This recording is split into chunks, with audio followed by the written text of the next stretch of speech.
Can you believe it? This is just absolutely insane. Head into the mystery of the African wilderness live right here on Wild Earth. There she goes. She's coming right towards us. From the wilds of the Greater Kruger to the majestic dunes of the Kalahari. Live, this is happening right now. This is one of the big safari specials on any reserve. Tune in to meet our captivating animal characters and talk to the experts in real time, only on Wild Earth.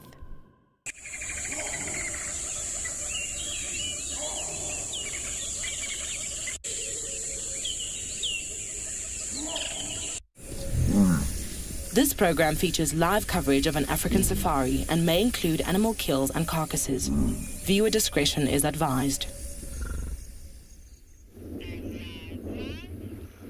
Hello and welcome to And Beyond Ngala. We are currently at Clara Dam with a grey heron. They're in the shot. A couple of hippos underwater. They come up and they pop up every now and then. Some Egyptian geese and quite a strong breeze.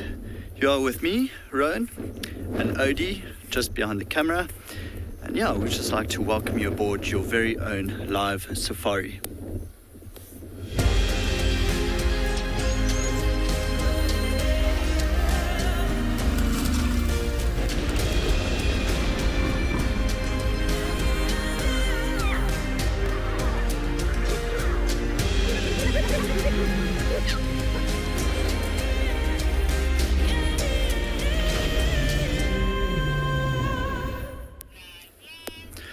So it's actually quite a beautiful afternoon on And Beyond Ngala. This wind has really dropped the temperature quite a bit. I'm pretty sure you can see all the ripples on the water as the wind is blowing from a southeasterly direction, cooling us down a fair amount. So I'm Rowan, Odie's behind the camera, and we are just going to explore the eastern parts of Ngala today. We thought we would start at Clara Dam, hoping for some elephants to come swimming, because as this morning was very, very hot. Ooh, nearly blowing away here. This morning was very hot and we were hoping that elephants would come, dip themselves, cool themselves down, and as we got here, just one elephant was leaving. So there goes that plan.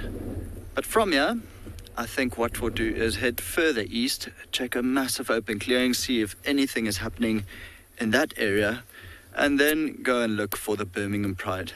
They weren't too far from our eastern boundary and a little bit north of this area. See what they're up to.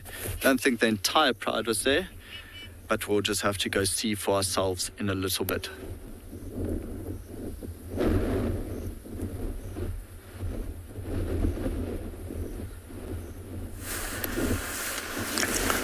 Good afternoon and welcome to the Masai Mara of Kenya. Our cheetah has finally got something to eat. Unfortunately, we've not seen him hunt. My name is Tim and behind camera we have Big James. This cheetah, we followed him since morning. He was lying down in the long grass, but we were expecting or hoping to see him hunt. But that is what happens. Sometimes you wait and you think that nothing's going to happen. But then after you leave and come back, there's something. So he's taking down a baby topi. So that is a good meal for him. Looks like a little bit worried because hyenas sometimes snatch off their kill, even lions and leopard. We call that kleptoparasitism, where we find predators stealing food from other predators. But it's hidden the baby topi inside the long grass, where at least it can hide off from the hyenas. So because cheetahs have a small head and very small canines, they have to start with the groin when they're feeding. Looks a little bit worried because the wind is blowing and you never know when something might approach your way, especially when the wind is too strong.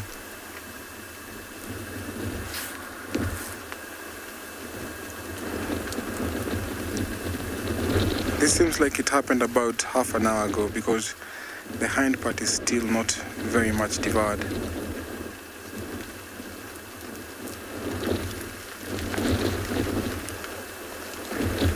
So it's almost raining, and I think that's the reason why he pulled that baby impala, topi rather, to the long grass. Look at the blood covering his face.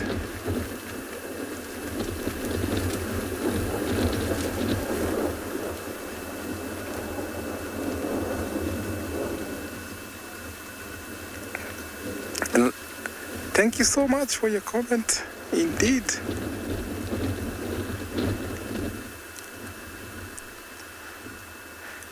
Remember to ask us questions and comments. Hashtag Wild Earth on the YouTube comment section at FC for our young viewers. Kids question at wildearth.tv.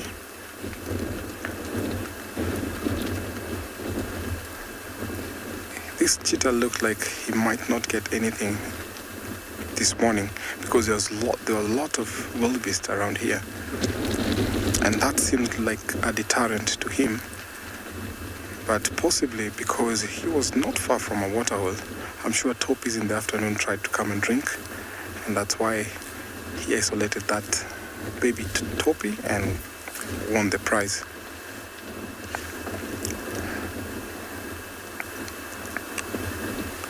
Looks like he's very worried.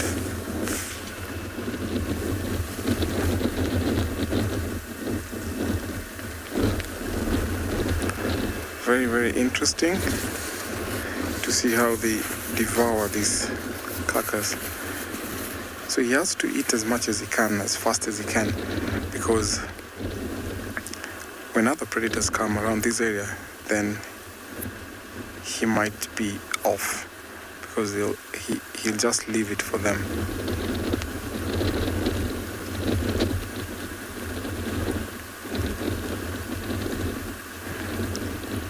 Because of their small head and their small canines, that's the reason why they have to start eating from the hindquarters. Their crushing power is not as powerful as compared to the big predators like lion, leopard, and hyena.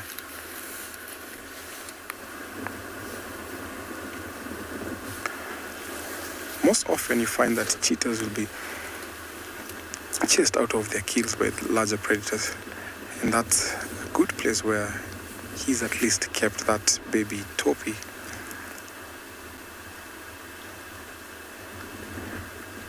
Starting with the groin there.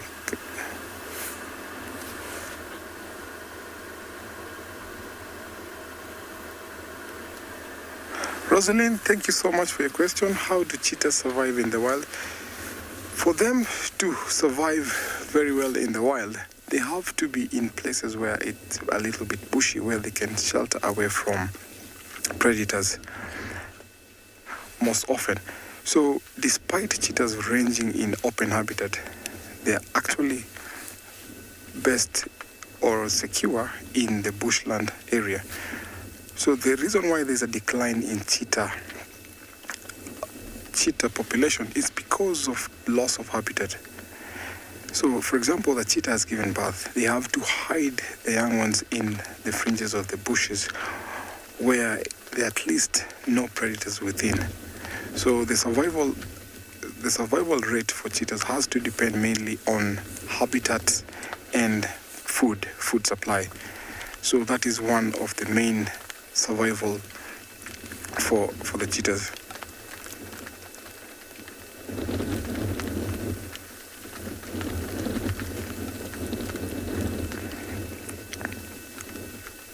So that's a good meal that can take the cheetah for about 3 days before he decides maybe to want to get something else. Or if another predator comes here like the hyenas, then he has to flee and maybe hunt some other time or maybe tomorrow. They're known to hunt during the day because they use that sunlight to hunt. But sometimes male cheetahs have been seen to be hunting at full moon. When there's full moon, they've been seen walking around hunting. But that is particularly the male. But females rather will stay in a secure place for the entire night. Our cheetah looks like he's a little bit worried, but that is how cheetahs when they're feeding. So we're going to stay with him and see what will happen, or if he'll be successful to finish the entire meal as we send you over to another safari vehicle.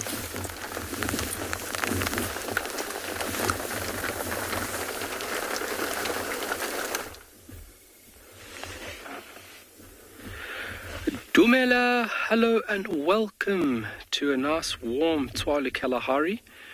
You can see these two male cheetah have got the right POA, finding not the largest amount of shade to sleep under for this warm afternoon. Very good afternoon. My name is Kyle and behind camera is Glenn. Welcome to Tswalu.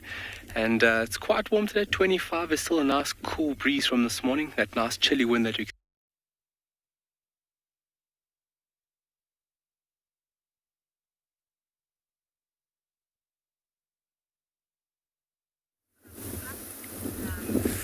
Well, hello, everybody. I believe that the desert has spurned your attentions and sent you over this side, where mercifully we have a giraffe cow. Now, unfortunately, and not so mercifully, she is walking away from us. Hello, good afternoon. My name is HENDRY, and on camera this afternoon we have got Bokamoso BK, the biceps, the malingerer. He has been malingering. That is why we are not on bushwalk today. Let us go back to the giraffe. It's lovely to be out this afternoon. It was going to be very hot, but now a storm is coming in, and so it feels quite exciting. The atmosphere is charged, both literally and figuratively. Literally, because I'm sure the electrons are speeding through the clouds, creating little seeds for lightning later on. And figuratively, well, it just feels like an exciting time as the wind's changed and this front moves in. It won't feel quite so exciting when our heads are wet, but there it is. We've come down to the western side of Djuma today to see if we can find sign of Shidulu the leopardess. I haven't found any sign of her just yet. And unless she's stalking this giraffe, which I think is very unlikely, I don't think we're going to see her precisely where we are now. But that's okay. It's a lovely Saturday afternoon. The rattlings are sticklers or rattling. But other than that, it's just the eerie sound, expectant sound of the wind. Matthew, you call a group of giraffe an armada. So you say, oh look, there comes an armada of giraffe across the plains. That's not true, Matthew. You'll find that in textbooks, so in dry biological texts, they'll just call it a herd of giraffe, a temporary herd. Then in slightly more entertaining and fun books, you'll find words like a journey of giraffe, and I think there are a couple of others that they use, but journey of giraffe is the one that we certainly used to teach kids on safari, still do sometimes. A journey of giraffe.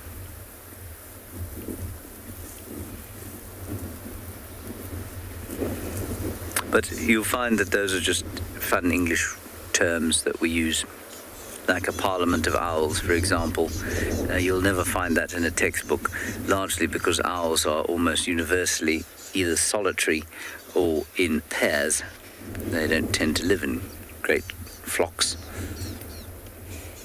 But you'll find that all mammals in textbooks, or all herbivores in textbooks, are known by herds, and then there are lots of fun English words for them. And all birds would be flocks, and various other things.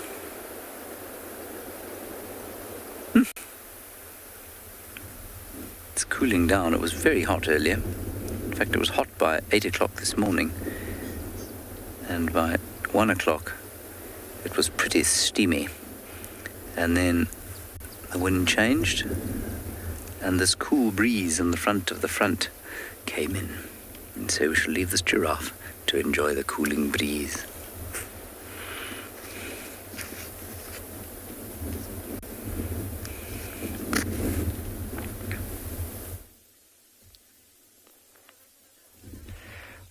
All right, welcome back to Tswalu. Welcome back on board here.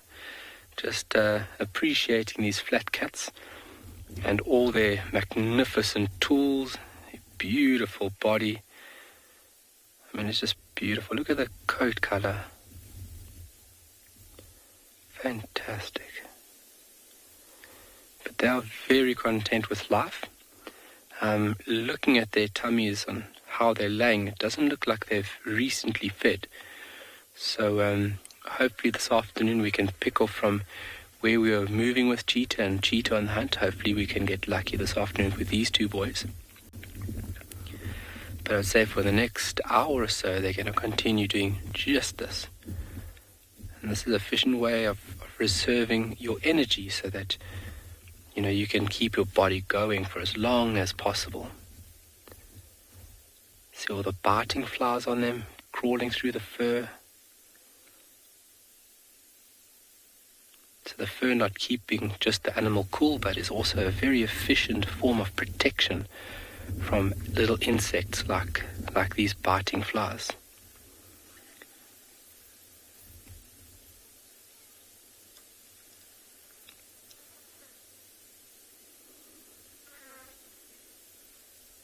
Magnificent. About a kilometer, about a half a kilometer from our watering hole. And we've also got a lot of giraffe that's come in for a little drink. So these guys will remain like this. I think we'll visit the giraffe, see if we can get them down at the water.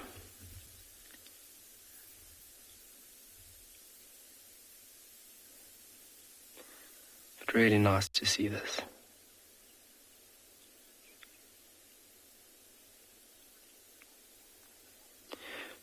Brahil, do all cheetah hunt alone?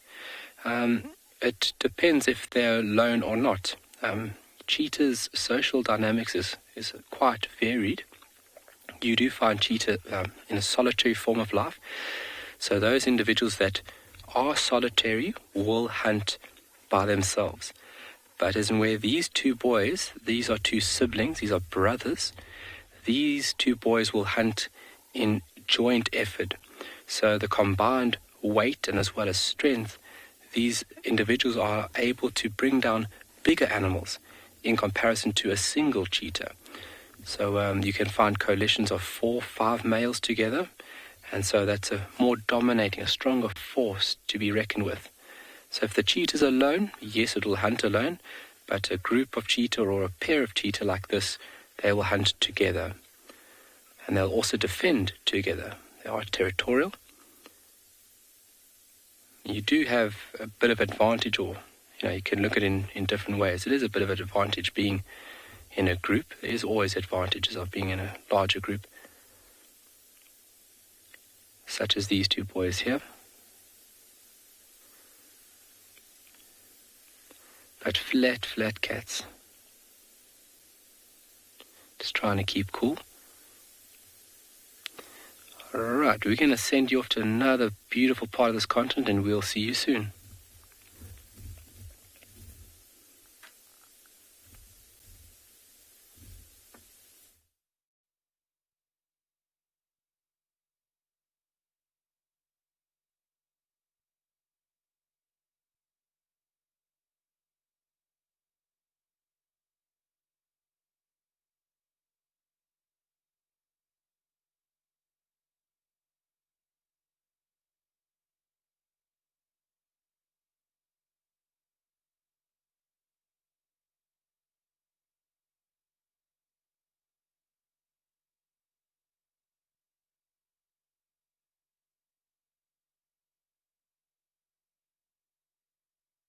Look at that bird quickly there. Hi, welcome back. Well, from you guys joining us, we've just spotted a beautiful little bird. Look at that. On the ground, it should come back up to the position. There it goes, back to the tree, Glenn. Yes, Glenn has got it. On like a scone, Glenn. Beautiful little bird. You on it? That is a short-toed rock thrush, ladies and gents. Beautiful orange chest and breast. You can see the nice slaty grey neck and head, and then that beautiful white patch between the eyes. Short-toed rock thrush, and this would be a male. Female would look similar colour scheme, but she will just be a little bit duller in the colour itself. Beautiful, beautiful bird. It's always a treat to see these thrushes. And it looks like it's busy hunting right now. It flew down twice to the ground, back up to that exact position. Oh, red hartebeest in the background. Just above the short-toed rock thrush, there's a red hartebeest, and you can see the heat coming off the ground. So in the mix of summer here, the ground or surface temperature can be 10-15 degrees hotter than the ambient temperature. And that's where some remarkable adaptations come into play to reflect and push that heat back onto the ground. I think there's a woodpecker in the tree here as well.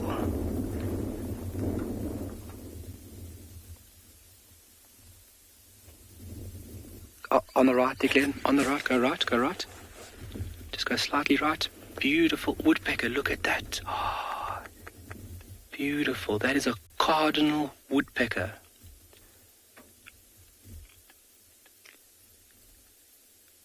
How amazing to see that.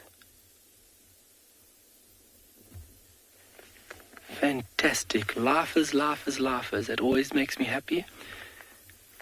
Wonderful. So that bird, that woodpecker is specially designed to scale up vertical surfaces. Oh, that red hartebeest looking really good in the background. Glenn, can you go to the right there? Sorry, Glenn. Glenn is just making everything possible up a bit for us. There we go. Look at that. Oh, there's male and female. Male on the right, female on the left. Male's got that beautiful, very prominent red patch on his head going around his neck. And the female's got the dark cap. Beautiful. Oh, it's going to give itself a headache. So the beak, the skull, is specially designed to endure this battering. And these birds are busy feeding right now, so opening up little cavities which have been created from things like beetles. Beetles will bore into the tree, lay their larvae inside there, where it's nice and safe, and cover it. And then birds like this have the tools necessary to get into these little cavities to get a little meal. Oh, short-toed rock thrush back in view. Wonderful. Oh, this is a great birding tree. I think we'll stay here for the afternoon, guys.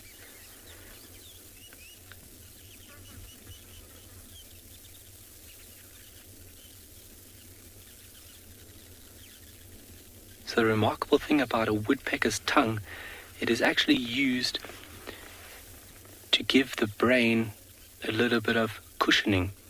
So the tongue has got little spikes on it. It's quite long, and it wraps around the back of the skull and wraps all the way to the top of the head and is attached somewhere on the front of the skull. And from all this activity, all this hitting the wood, that tongue actually is a little bit of an absorbent from these high pressure blows from the activity of finding food like this. Hanging upside down, look at that. Specialized foot structure, so you've got 2 toes facing forward, 2 toes facing backwards, and that is designed to grasp and hold on to the wood. And they also use, if you look there, that female, look at how she's using her tail, propping her tail up and actually pulling herself towards that branch, getting a nice grip. So those shaft feathers are actually designed hardier. They're a lot stronger and a lot thicker than a normal bird's shaft feathers. And you can see the camel thorn, what it's providing here. Is our cheetah still there, Glenn? Yes, they are.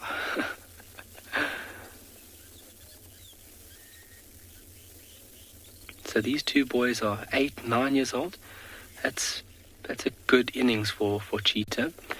In the wild, they make it to 6, 8 years maximum. Sometimes 12 years of age. That's the maximum that a cheetah would live in the wild. In captivity, they've been recorded at living a little bit longer, actually quite much longer. But these two boys have had a very good innings. They still look very good and very healthy for their age. But it'll be soon, in a year or two, there'll be younger, stronger cheetah that would displace these two males.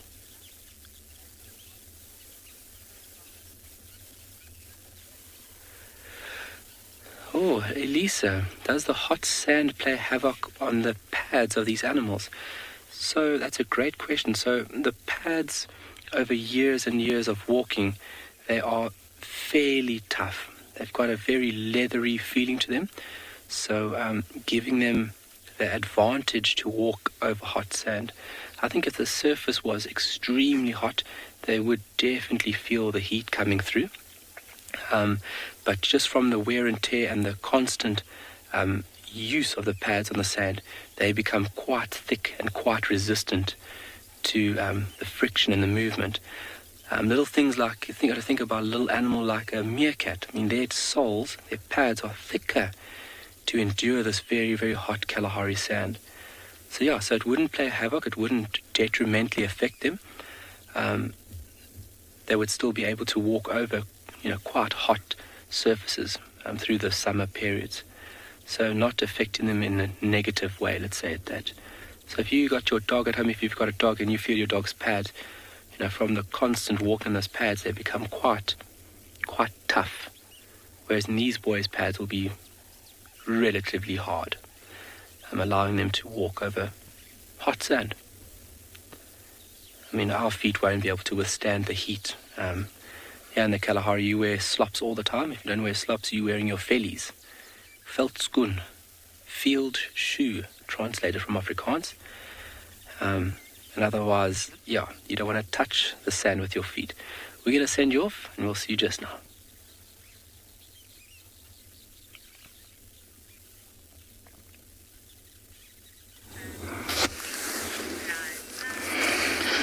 Jumbo everyone, once again it's another lovely afternoon. Here I have my beautiful family of grey-crested cranes.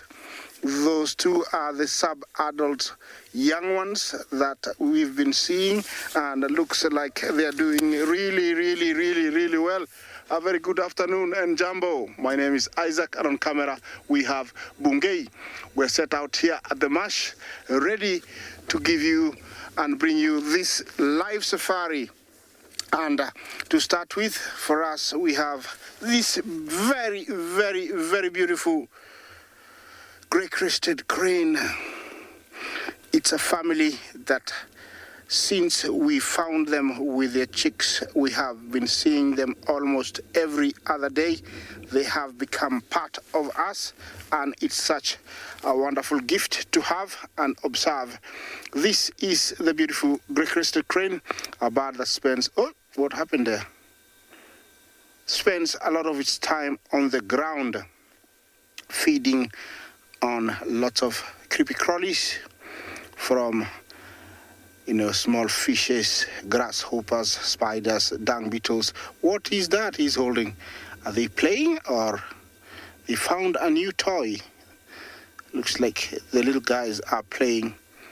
Yeah, they feed on a lot of seeds from different grasses, shrubs, even fruiting small shrubs they feed on. You can tell that these guys haven't, really received their full plumage. A little bit scruffy here and there. It's coming, but it's not 100%. You can tell that they have that cheek coat that is disappearing, the little bit of yellow and grayish. But in the next maybe 1 month, we'll have the full plumage, which is going to be very colorful, and they're going to look like these two beautiful adults, male and female. Sometimes you can identify the male. He's slightly larger. I would say he's the farthest one away. but the best way to identify them is when they're mating. When mating, the male does these, dance that is very, very beautiful, and that's one of the only ways of identifying the male. They love this area because there is enough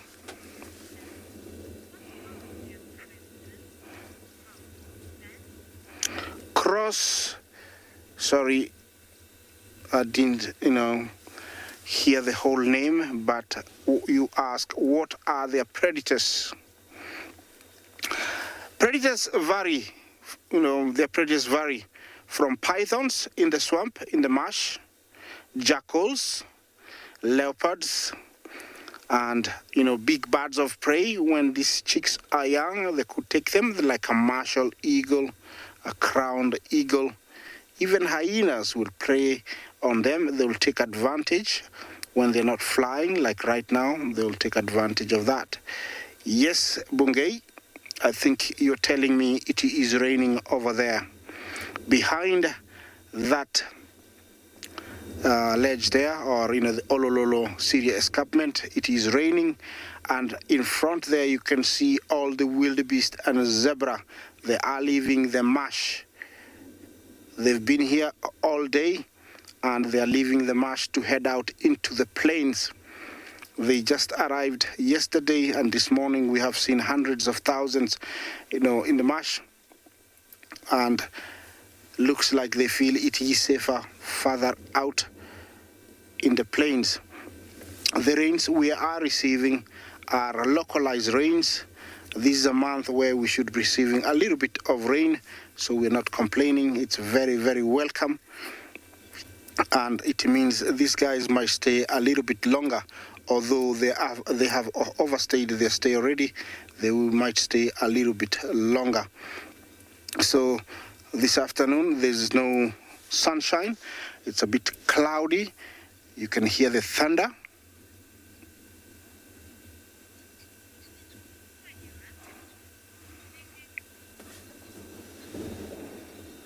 So yes, that is the thunder. I'm gonna let you enjoy this view, and I'm gonna move on and find something else.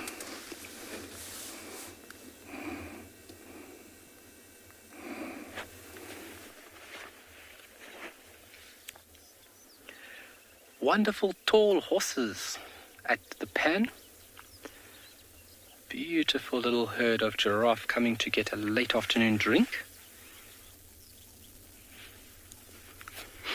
So on cooler weather, these guys can consume 10 to 12 liters of water a day.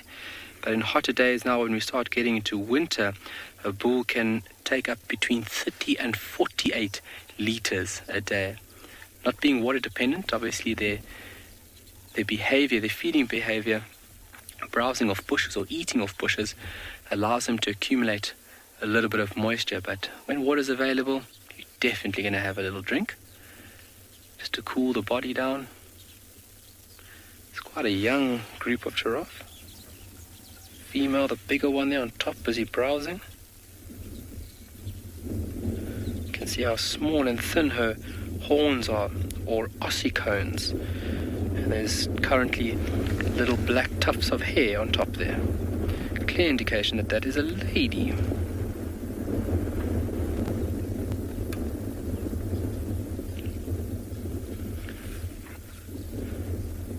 Looks like she's eating off the biltong bush.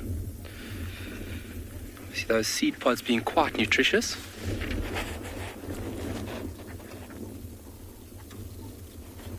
Something allowing her to take in extra nutrients in comparison to what she would be with just leaves. And seed pods have got quite a lot of nutritional content to it. And look how mobile those lips are.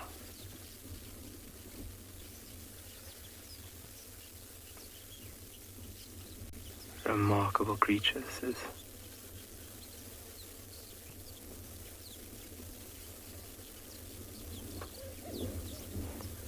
Very sharp animals.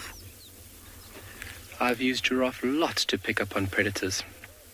They are very, very acute, senses allow them to pick up predators from a far distance. Eyesight is great, hearing is pretty good, sense of smell is pretty good as well. The eyesight is definitely number one. Or we might have a drink here.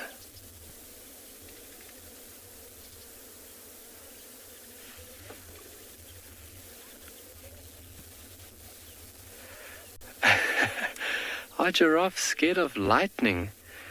I think everybody's scared of lightning somewhere along the lines. It's quite a loud noise. But are they physically scared of it? I'm not too sure, to be honest with you. I would say that the sound would definitely give most animals a fright. Even a lion would be scared of a big thunder clap. But are they physically scared of it? I don't think so. I have seen one or two incidents where giraffes have been hit by lightning, unfortunately, being quite a tall animal.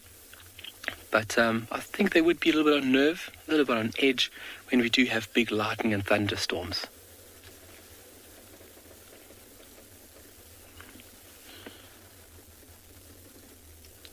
Yes, it's going to go for a drink. Quite remarkable how they get all the way down to the water now. And do some yoga. Wow.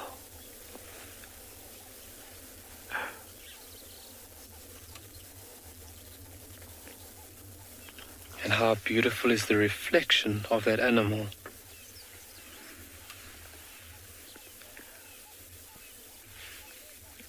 RJ, how old is that giraffe?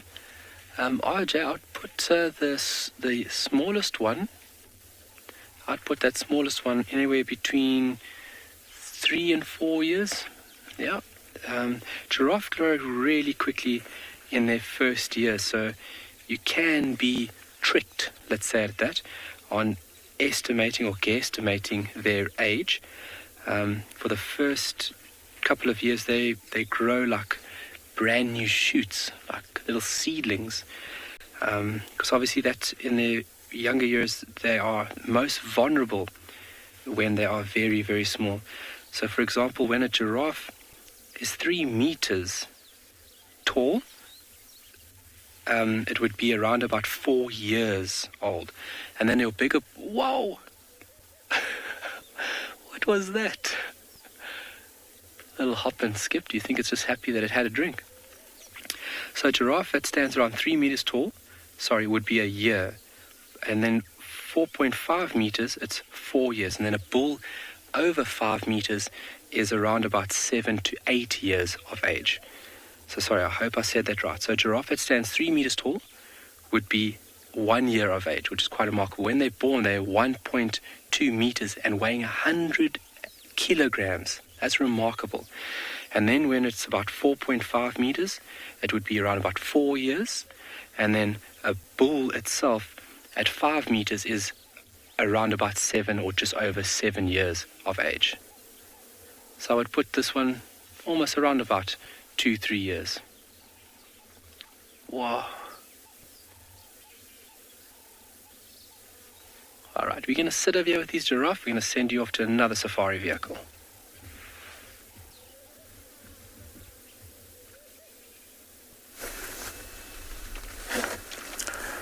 Baby giraffe are so cute, especially when they're small and young. Now back here in the Mara, it's rained a little bit, so the cheetah is a little bit wet, but still not deterred by rain and carrying on with eating.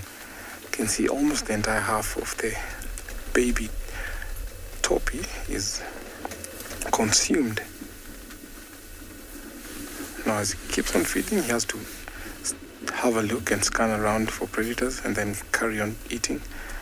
Remember I told you they need to eat as much as they can, as fast as they can, so that by the time predators come in, at least you'll be have had something.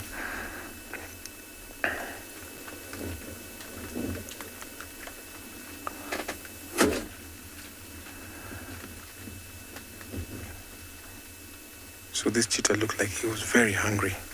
And thanks to one of the viewers, we've already identified the cheetah as LOT.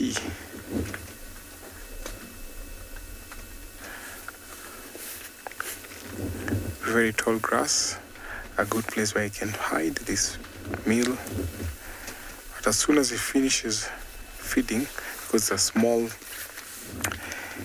topi, small kill, then he'll walk out, definitely out of there. Because if hyenas get the scent, they'll definitely come to this spot.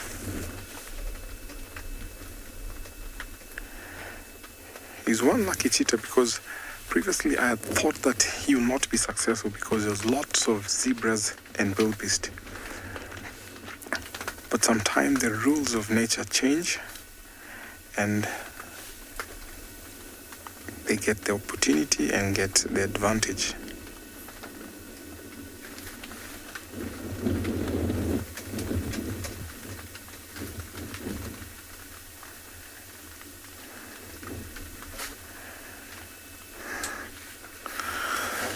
Thank you so much for your question. The use of the cheetah tear mark is very, very important, especially during the hot days when it's super sunny. It helps protect the sun glare. So, for example, the cheetah is running after a kill or chasing prey. As they're running towards the direction of the sun, then the black markings help prevent the sun glare. Just like the American football, how they paint over the eyes, it's simply much the same. So it's very, very important for the cheetahs because they depend on the day, on the daylight to hunt. And if they use that, it's really, really helpful for them.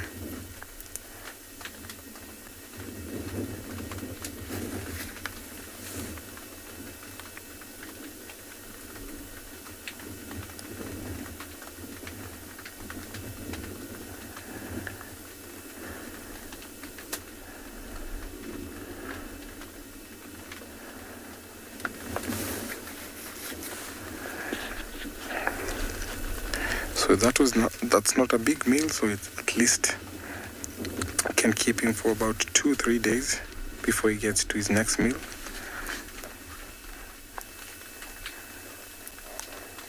Because we have lots of lands around this area, so the cheetah move to a less populated area from other big cats. And that's why sometimes we go for days without seeing cheetahs. There's lots of hyenas. We have big hyena clans. We have big land prides here. And with the movement of prey, these cats keep on moving from one pride area to another. Let's watch this cheetah as it carries on eating as we take you over to another safari vehicle.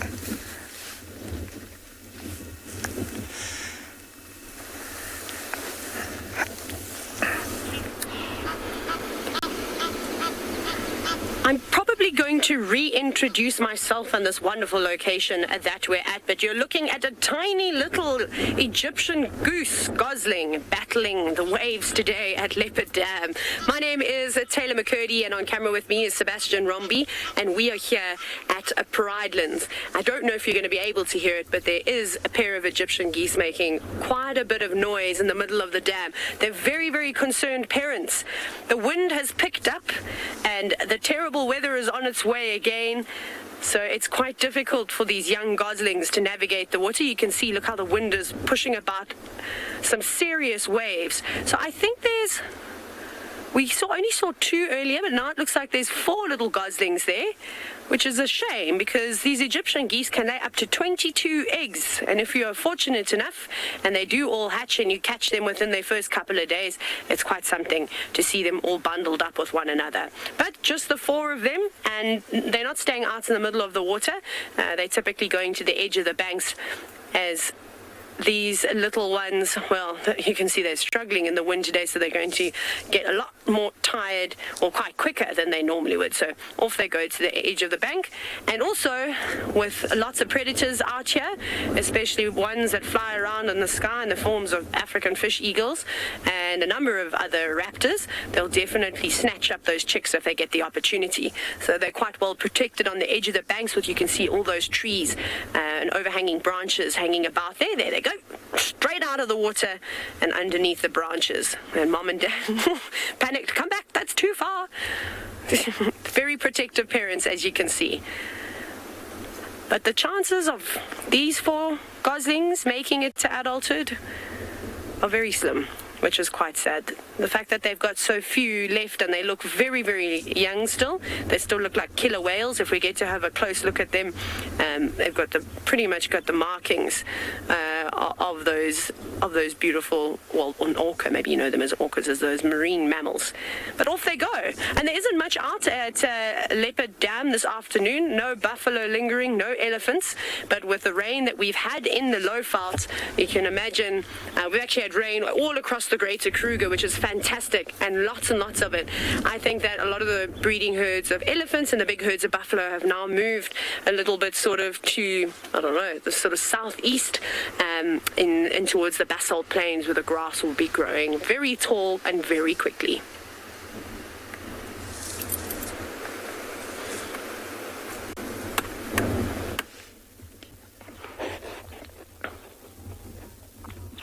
Alright, a few individuals have moved off. This young male is torn between going with the rest of the group and looking at the 2 shell ducks resting on the water's edge. And he is so intrigued about these 2 little objects resting on the ground. Obviously, he looks foreign, and just like I've mentioned, giraffe are very curious by nature. So he's just like mind mapping, what is going on here? Should I go? Oh, big bull coming from the back there. Glenn, do you see it coming through there?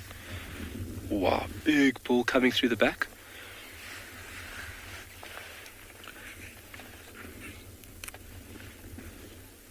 Also come into the water. It's a really beautiful afternoon.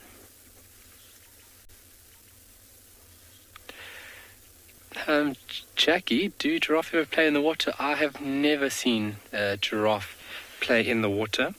I've read that they will cross shallow streams, but they're unable to swim. So if they hit deep water, it would have to be fairly deep for them.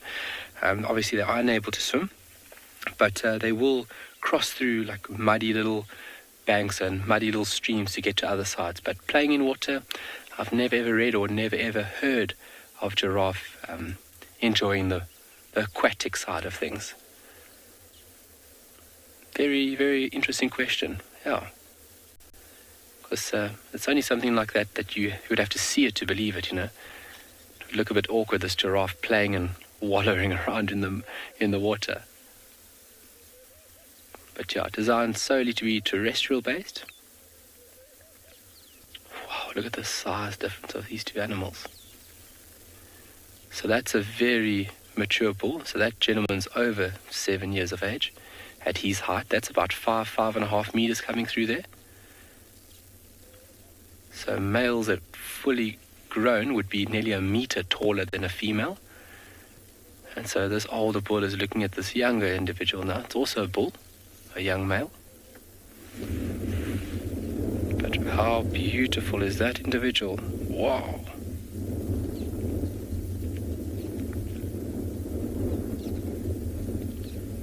What a beautiful scene.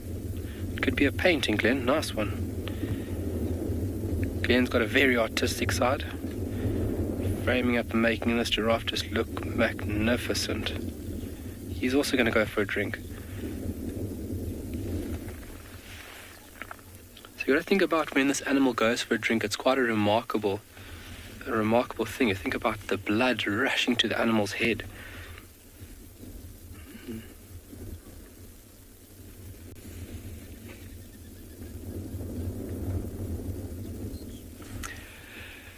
What is the function of the horn?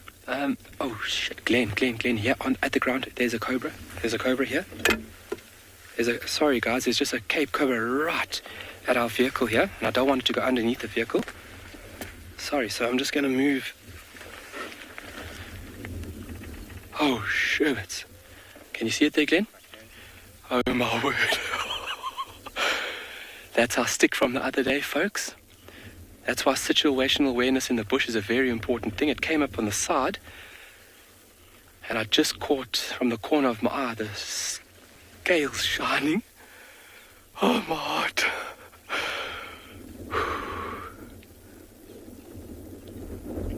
So that is definitely the same stick that we saw the other day at the hole. It's going back to the same hole.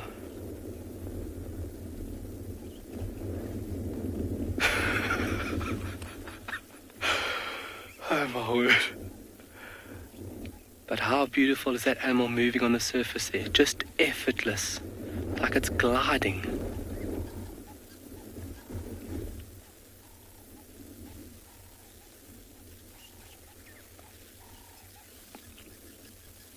Beautiful dark morph, Cape Cobra.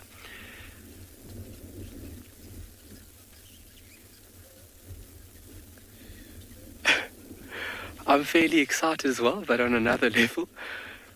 So I just stood up there just to deter the animal away from the vehicle. I didn't want to start the vehicle to scare it off. But my movements, you could see that, I don't know if you folks got that picture where it did raise its head and expand its hood.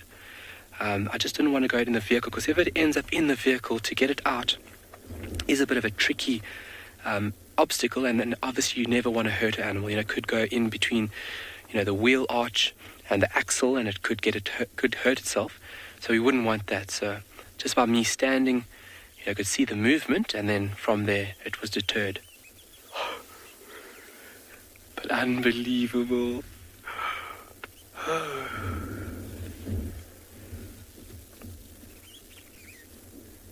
So this is the mating period for Cape Cobras right now, and that's why in the past few days we've been seeing quite a lot of them. And I'm surprised that this individual is going back to that same hole. Oh, my word. Everybody okay?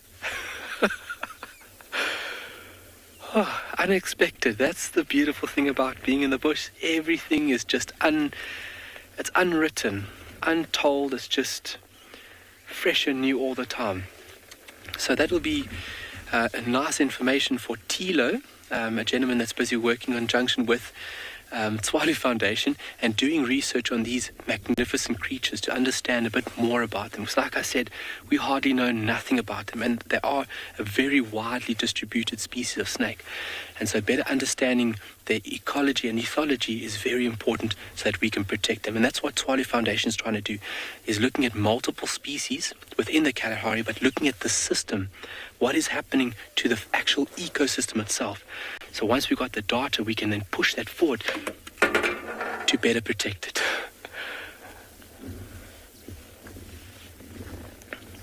Is there any more snakes?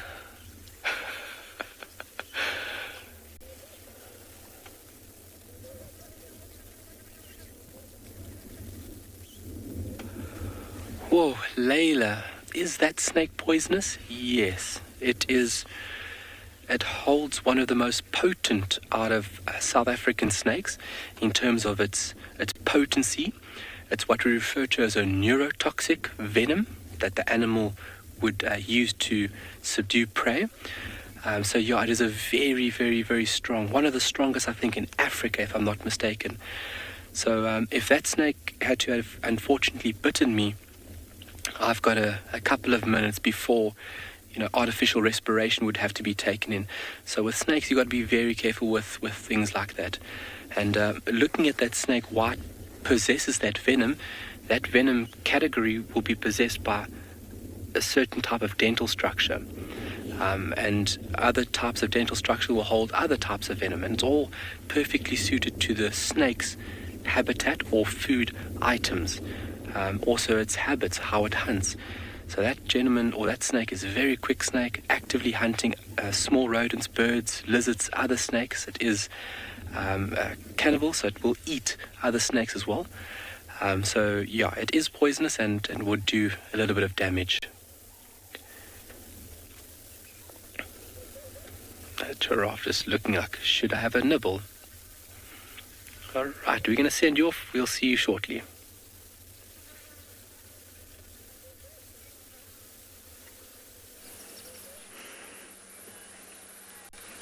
After afternoon, everyone. How are you? We are well. It's me, Trishada, with Paul on camera this afternoon. When he started off drive, it was really, really hot. And now the weather has turned. And I am in the middle of a block. Tlalamba was seen on the dam cam. So I'm trying to relocate her. Apparently she went behind a termite mound and then was not seen again. So she could be anywhere in this block. Anywhere in this block. And that's why I've just... because we've been moving and moving, so that we basically only hearing the sound of the vehicle. So I'm going to sit here and listen as much as I can. Oh, apparently I look like I'm a dubbed movie. I'm out of sync. Sorry, guys. You can look at the wonderful bush instead of trying to interpret what my lips are doing. So now I'm listening out for the sound of a squirrel or a bird. It doesn't have to be a big alarm call. It doesn't have to be one of the antelope. One of the small ones, because we know that she is in this block. So we just need one animal to give us a clue. And what I might do is come out and go to the top, to the fire break, and then work my way downwards. Hopefully she's still moving. Hasn't gone down somewhere. All right, so let me make my way out of the block and up to the fire break, and let's go with that plan.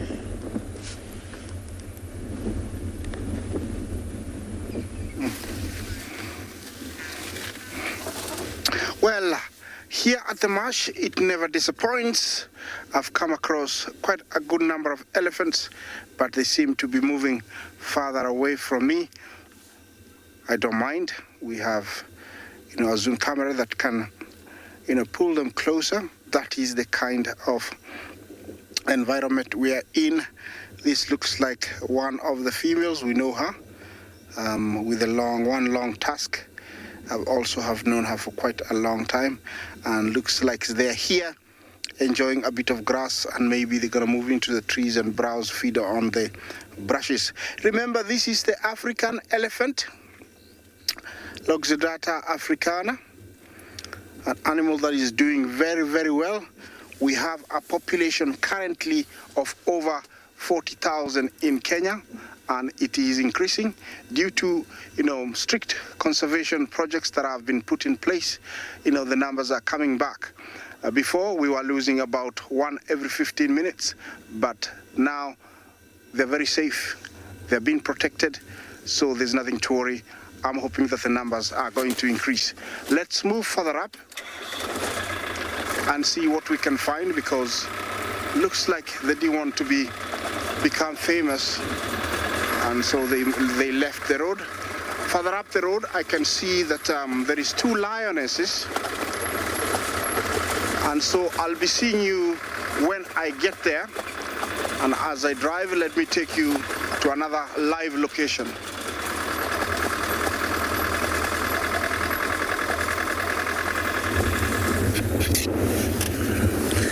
Joy and rapture unforeseen. For now, the Nkuhuma Pride has cast aside all expectations and come to the boundary of Buffelshoek and Djuma to have a sleep.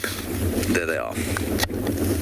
They did not stay where they were this morning. They decided to move, which is very kind of them. And here they are. The entire Nkuhuma Pride. This is as close to them as I can get, so I can't move around much because they are just inside Buffelshoek, which is the reserve to the north of Djuma. But we've got lions. Fantastic. There's also a male who is lying in the grass in front of us.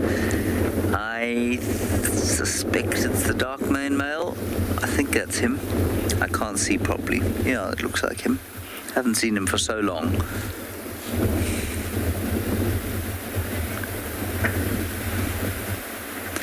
Anyway, the good news is that they've been moving slowly towards the south, which means that if and when they actually decide to get up and do something useful, they will probably come down towards us, which would be marvellous, as they say in Australia.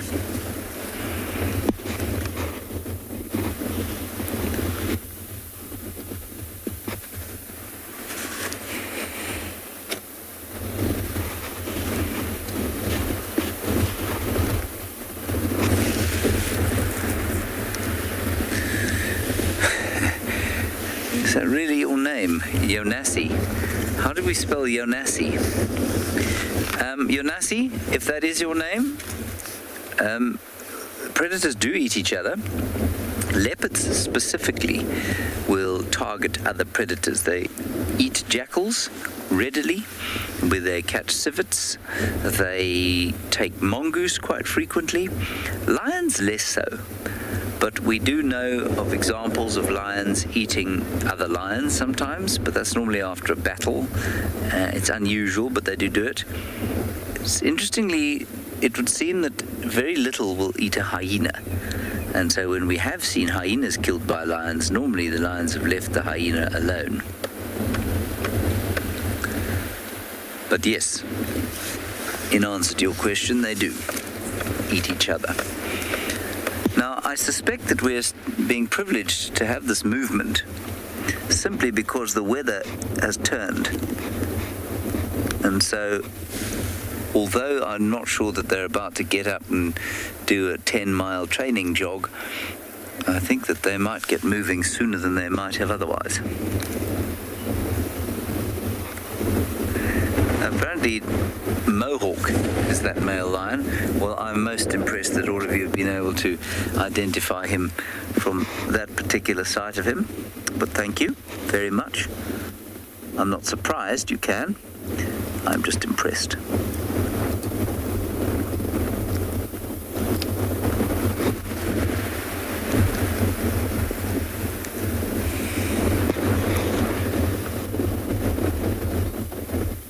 Lions do kill leopards when they catch them.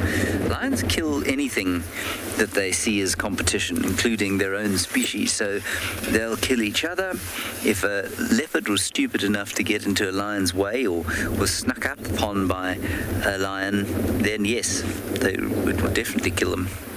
And leopards will shoot up a tree in the presence of lions. They don't stand their ground. Remember that although on screen they probably look relatively similarly sized, that lioness weighs in the region of 120 kilograms, and a female leopard in this part of the world weighs between, they'll say around 35, but I reckon 40 to 45 kilograms. So, less than half. Coupled with that, the lion, remember, is prepared to take a risk because it lives in a pride, and so a nick or injury doesn't necessarily preclude them from eating because they've got friends to do the hunting. Yeah, Tracy, same with you? Hi, Abel. What's the location? I just don't want to bump you.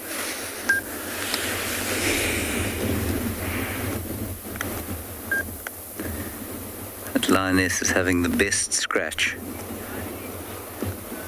And what is so amusing, of course, is that her tongue seems to be moving at the same time as her foot, which I find very funny.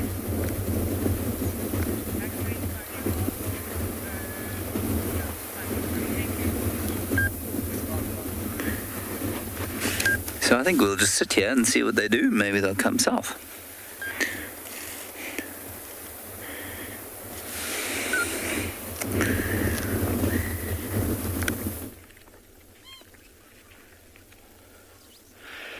Welcome back. We've checked the area. There's no other snakes near us. It's always nice when something unexpected like that happens. It definitely gets the heart racing and beating at a quicker pace. Definitely know that you're alive. So just to deter it there, obviously I don't want the snake to get hurt. So we think it actually came from the water. It was sitting in a spot where the vehicle must have been just obscuring it, and was just making its way to shade. Obviously the vehicle being a bit darker, creating shade, and it was just coming to rest, that's all. But just lightly pushed off and let it do its thing. So this male giraffe just staring off into the distance. He's also decided that he's going to follow that little group that was here at the watering hole. But a really impressive looking bull that is. Oh, the question, what were the function of those two horns? There was a question asked when we had that little encounter. Those two horns are used specifically by males Those two horn-like projections are referred to as ossicones.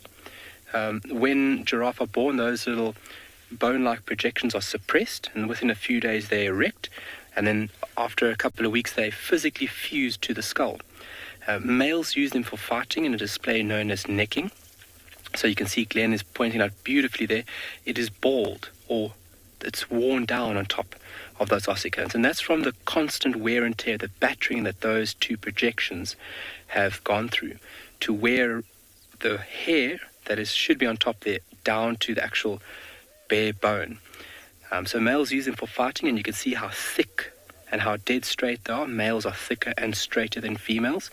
Females will be thinner, bending into one another, and then black tufts of hair present right on top, because females don't practice this behavior of necking. So a very important tool and weapon for the males, and that's all in the hopes of fighting for a beautiful lady. Wow, look at that. Just go out there for us, but Glenn, they're all crossing through the bushes here. Just see all the heads peering up and over the vegetation.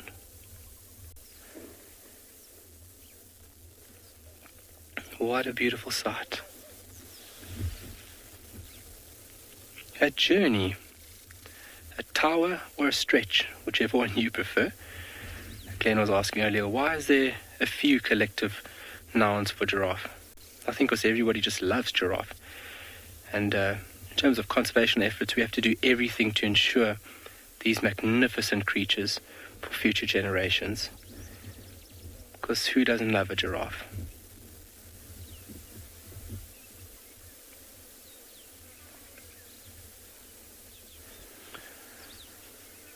So I'm more than likely going to go do an afternoon stint of feeding. Obviously feeding through the large majority of the day.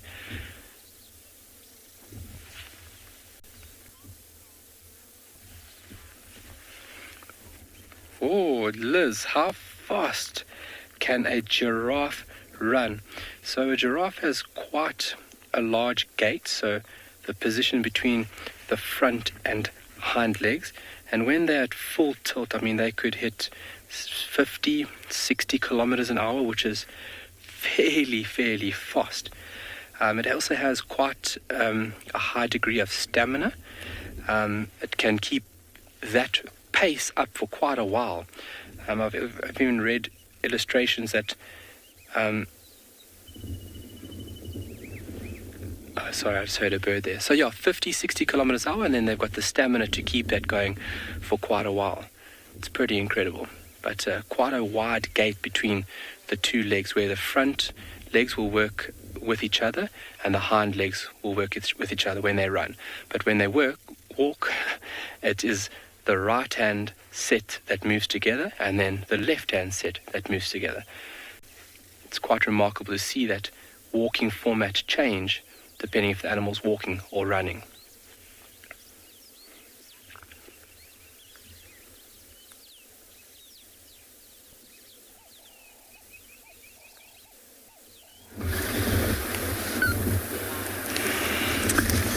Not much has changed here, except that there's a quite affectionate tapping of the head of one of the lionesses by one of the young lions. Oh, the big male's up.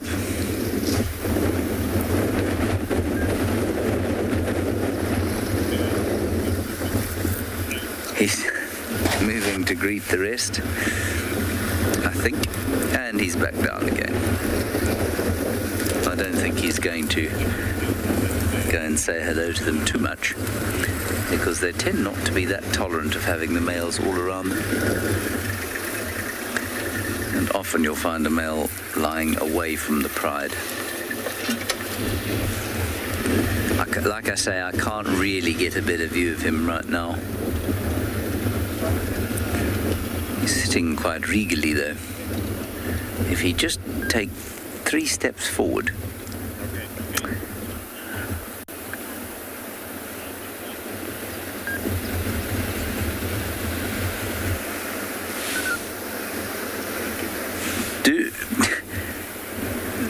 Sorry, can you just repeat that question? I'm just trying to hear it again. Do lions get traits from their parents? Is that what you said?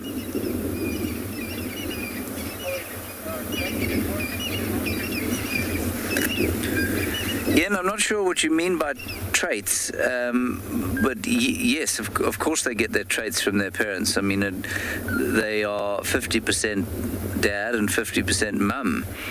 And so they get all of their traits from them. Do they get personality or behavioral traits from their parents? Well, that's a little bit more difficult to answer. I would suggest that yes, they probably do. If a particularly, I don't know, let's say there's a particularly aggressive male lion, it's possible that he could pass that on to his kids. But I don't know that we know enough about the genome of lions to be able to answer that question effectively. I think there's a lot of learning that goes on as well, and to try and decide which is very difficult, especially in the absence of really understanding the lion genome. I mean, we don't really understand our own genome.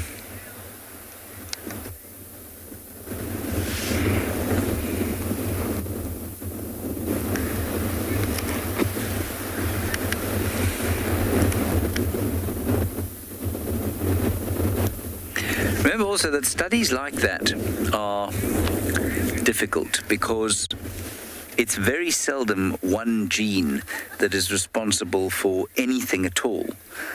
So if you identify a gene that has an effect on a particular trait, it may or may not work in combination with a whole lot of other genes, and on a microbiological level, the genes that interact to produce a particular trait or other may not even be on the same chromosome. There could be completely different parts of the genome. Look at the little cub playing with dad. It's always my favorite thing to see. Oh, that's very sweet. Behind the bush. Let me see if I can just try and get a better view of that, because that's really quite sweet. Biko, let me move. I'll just do a little bit of a turn through here, but I don't think we're going to get much better view, I'm afraid.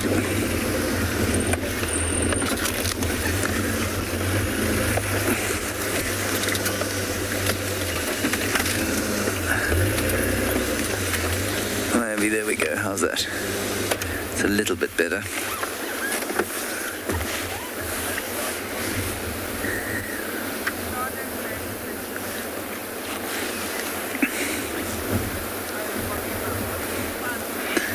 There is a great profusion of sticks in the vicinity.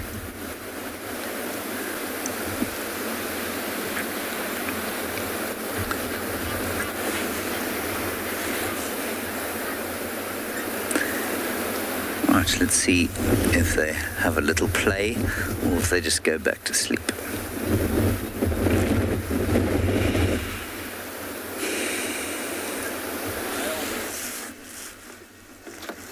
From the lions to our lone elephant bull, who's slowly eating. Look at his back, he's been rained on, it rained a little bit here. So the grass is moist, has water, and he's enjoying that. There's another bull that was with him, but he's gone into the bushes. So these young bulls, sometimes they mix up with other bulls, form what you call bachelor herds. And from the very young age, this elephant was in his natal herd. And when they get to the adolescent age, they will walk out of the herd. So at about 12 to 15 years, that's when they leave the herds. So they will carry on with older bulls and walk from herds to herds. And when they're traveling together, they search for mates.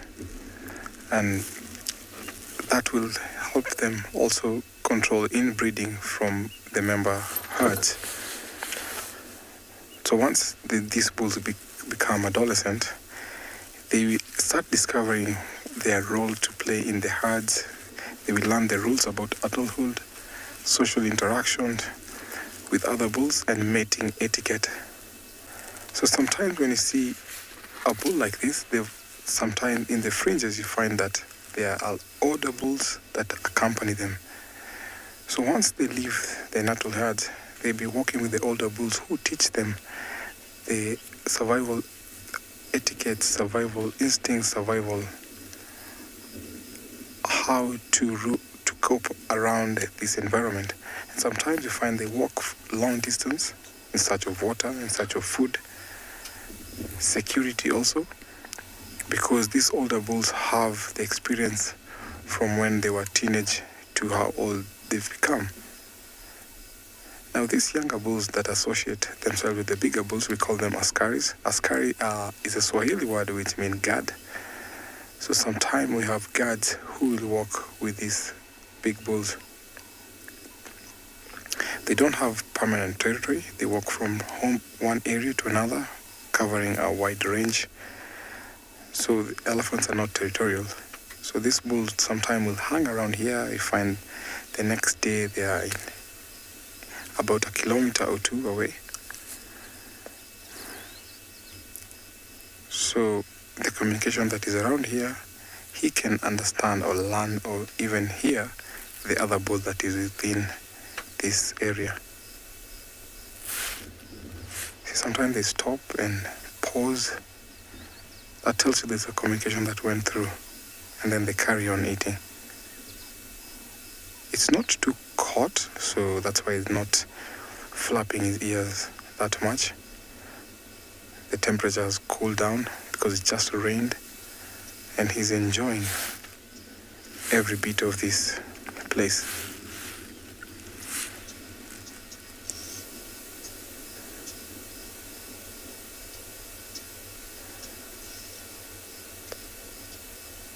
So these bulls will sometimes be in about 4 to 5 bulls. Sometimes I've seen up to 10 bachelors, which you don't often see. But when you come across elephants, it's always wonderful and nice to see them, because these pachyderms or these bulls excite, because sometimes when these herds come around, you see them walking through the matriarchs chasing them away because they don't want them close to the calves or the young elephants. It is always nice when you see them by themselves. And also very important to see elephants out in the wild, because their numbers had gone down, but we're happy that the numbers are now rising up. We have a big population around here. So I'll wait here to see if the other bull will emerge out of the bushes, and if they'll carry on to walk to the plains where there's enough grass, as we take you over to another safari vehicle. And keep on her.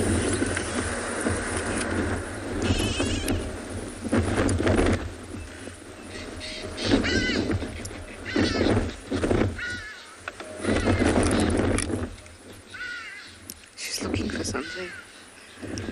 I've seen her do this before. Oh no. The radio's switched off.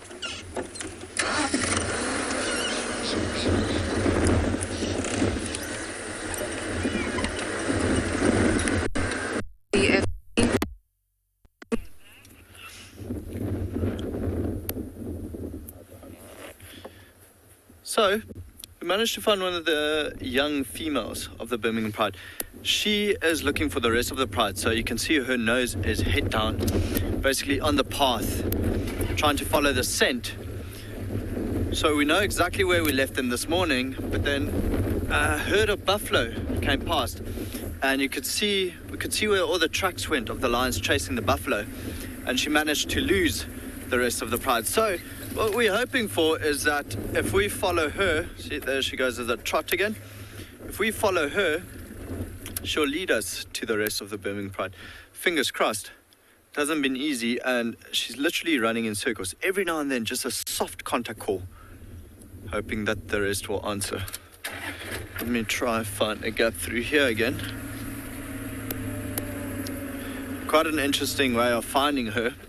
I went for a walk to follow the tracks of the rest of the pride, and I was coming back to the vehicle, and Owen had his headphones off, and he said, "Oh, can you hear that?"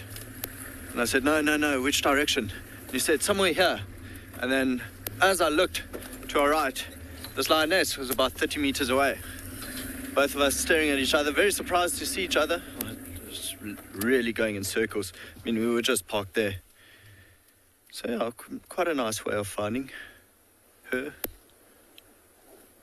Just hope she can find the pride. Especially the wind has really picked up a lot. She's in a bit of a panic. You can see the way she's moving quite quickly. But for those of you that fear for her life, don't worry, you can let that fear go. She'll be perfectly fine. She is quite large already. And if you remember from a couple of weeks ago, the white lioness was away from the pride for, I don't know, about a good week, and she was a lot smaller. I think she's struggling to catch the scent of the pride in this wind. So I think we'll try keep with her as much as possible. As you saw, I just did one enormous loop. So maybe I'll just park off here and let her circle around us. But I think let's stay here for a little while and follow her, see if she can take us to the rest of Birmingham Pride.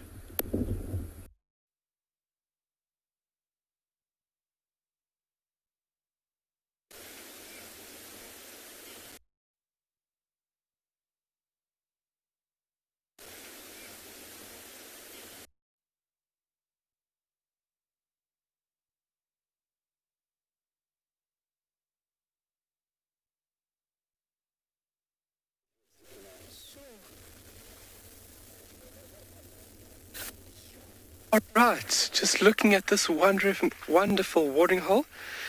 Just busy taking a look for any tracks of any predators coming in here. Obviously a great spot for these animals to come through and get a little drink and obviously grab an unexpected hoofed ungulate. But what we were looking at is a bird on the far left side of there. I was just trying to ID it. Glenn, can you punch into that bird for us again, please? There's a bird right on the other end there.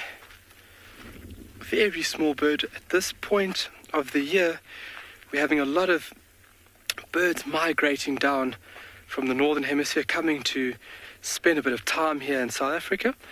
And I'm always on the watch for a new bird that I haven't seen yet. That common ring plover that we had the other day was a new one for Tswalu's list. We haven't had a sighting of it yet, and was a new one. So for me, absolutely great. So beautiful afternoon. The shell ducks are good. There's still currently 2 here. I'm going to have to look at my bird book just to ID that bird. But always good just to look at tracks and signs left behind by animals. But what we can look at is this wonderful mark here on the tree. Glenn can get a little bit closer for us. And I want you folks just to look at the coloration of the tree, the trunk itself. You can see there's a distinctive difference with colors on this lovely little camel thorn here. So at the bottom section, you can see it's a little bit lighter. Just going to put this down quickly. And I want folks to give us your opinion. What could have left this over here? So you can see there's a lighter coloration going on over here. And there's a dark spot a little bit higher. So this over here looks like a bit. I want to see who can give us the answer. Who could have put mud onto a tree? The patch over here is very, very nice to see.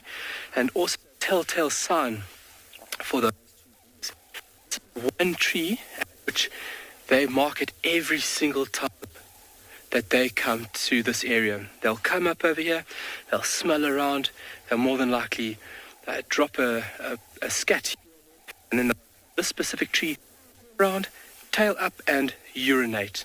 And this is over years and years and years of... Cheetah are very distinctive with their habits, especially their territorial habits, going to the same tree or the same mound and continuously marking at that spot. And that is telltale of these two boys within the area. But that little lighter patch at the bottom, sorry about the audio there, but that little lighter patch, I want to see who can give us an answer of who could have put mud onto that trunk of that camel thorn. And that was recent. That's yesterday, I think, or the day before yesterday. It looks very, very recent. There's also some nice hair in it, nice dark hairs. But the height should be a dead giveaway. It's just around about below my knee, let's say at that. So maybe a half a meter. Oh, a hippo and Ellie. Unfortunately, we don't have Ellies here. Ellies back in the day would have migrated through this area. We don't have elephants on Tswalu. It would be wonderful if we did, but the impact that elephants would have on the ecosystem here would be tremendous. And then, unfortunately, no hippos. We don't have water for a long enough period to sustain and have hippos. But a little bit smaller, it's like a small hippo, runs around, it's got 2 tusks. A little bit smaller, rhino's about a meter, so it'll be almost to where my shoulder was at that tree. You've got to think a little bit smaller, think about under your knee, a little animal going to the mud, wallowing, and then once he's done a bit of wallowing, he's going to do a bit of scratching. Yay! Warthog! Well done, Bianca. Yes, that would have been...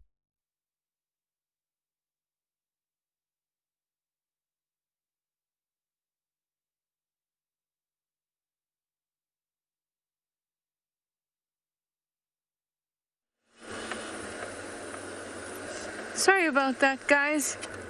But, hurrah, we have found TAYLA, as you probably saw. When I didn't know I was live. But there she is. She's doing something very interesting. So firstly, she moved a lot, and she moved a lot east, and I found her on Gowrie Cutline. And if it weren't for the hardy-das that were going crazy, and me saying, fine, you want some attention? I'll give you some attention. And then underneath the hardy-das was TAYLA. But let's move forward a little bit. And she's doing something very interesting because she's going to every bush and she's pouncing at the base of the bush. As if she's trying to hunt something very specific, like Franklin. So I find that quite interesting.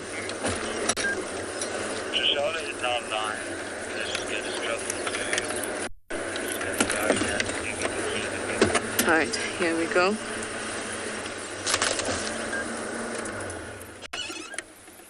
There she goes.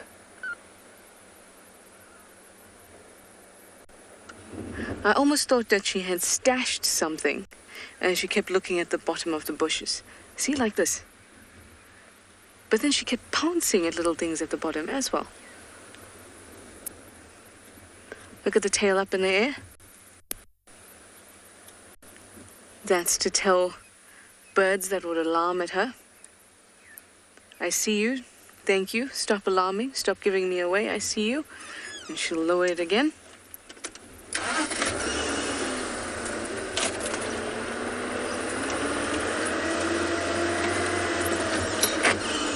Let's all be thankful that she's moving at a reasonable pace.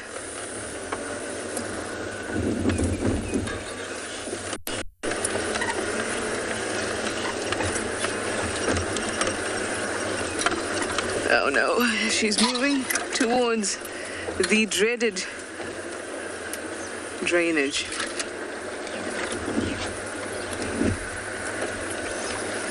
Alright, let's get a good look at her. What a stunner.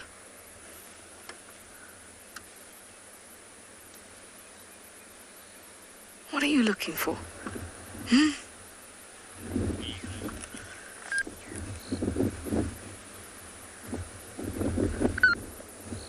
Big boy, I see your vehicle. Keep coming.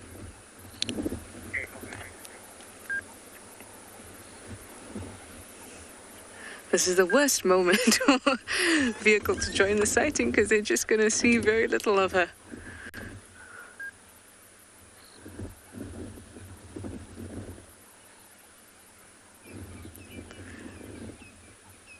She sees something in the drainage. At least this will offer us a bit of a vantage point. Perhaps she'll see something down there and we can be at the top, won't disturb her, and we'll still be able to watch.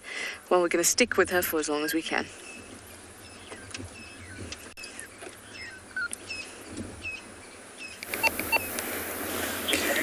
Here we have got the Nkuhuma Pride, which is doing some communal bathing, I suppose.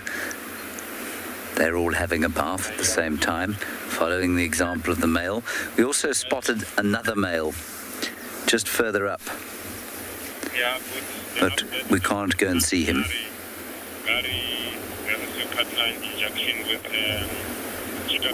because he's inside the Tswalu Reserve to the north of us. Some of the time they're slowly heading north. And there's the Ngala and Tswalu Dam, the western side. Eastern side of the dam, if I'm not making a mistake. And there's Kalamba somewhere, northern side of Kalahari Dam, close to... You can hear the wind is absolutely howling now. Well, that is hyperbole. It's not absolutely howling. It's blowing quite strongly. And I'm told reliably by Bokomoso, the malingerer, that it is blowing at 28 kilometers per hour, which for this part of the world is pretty, well, it's pretty hard.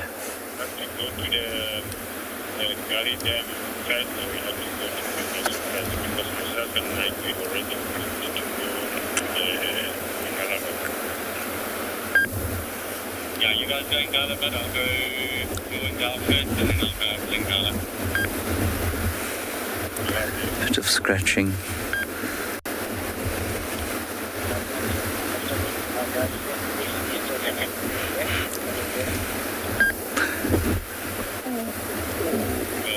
Just give me that name again, sorry, Gwyn.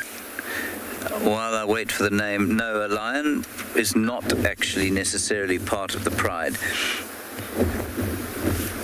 Wildlife friend. Wildlife friend, no. Strictly speaking, the male lion is not part of the pride.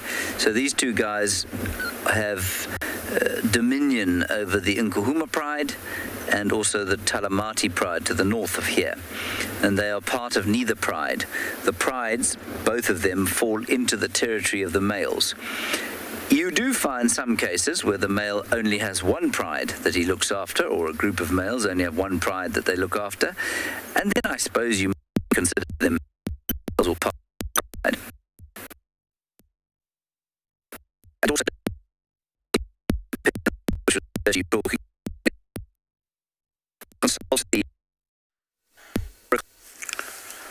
we've come across a herd of impalas here, and they look super alert. I can hear them snorting. Just listen to what they're doing. That tells you there's a predator. You can see all of them heading toward that direction. See, the young ones are actually being placed in the center. So there must be a lion just in the grasses there.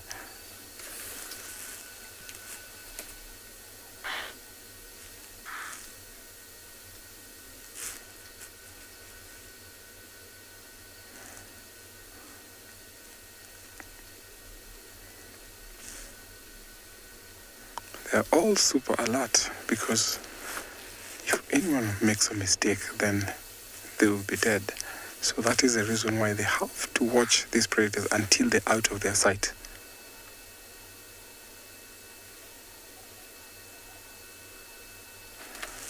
I'm not quite sure where the lion is, but definitely in that grass.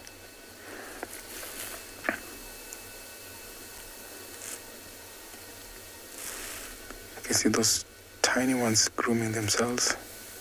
How cute is that?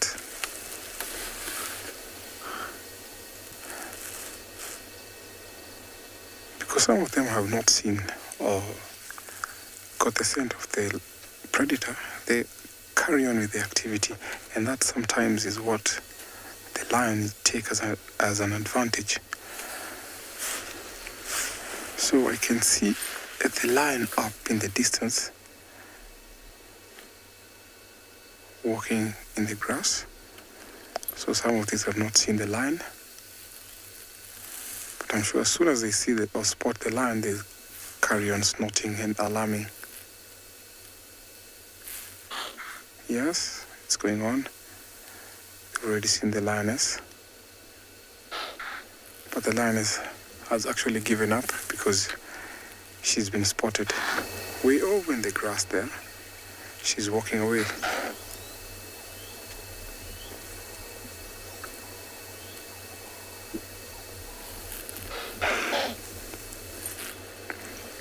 Look at how their ears are pointed forward. All of them are alert. So the lion is walking towards them now. Super loves the sound.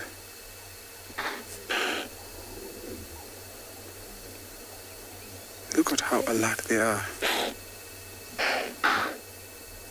But the lion has given up. She's not interested with the impalas.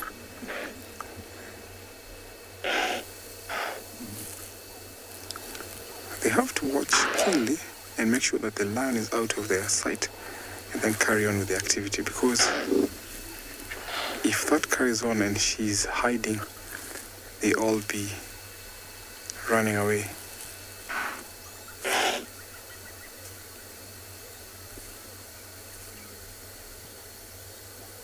So they've lost sight of her, but they're still alert. See, some of them are walking away because they have the young ones, and you can see the ram actually watching over, trying to get these ewes back to where he wants them in an open space. Look at the ram there. If you walk out of the herd, he will definitely come and herd them back, and that's how he's doing.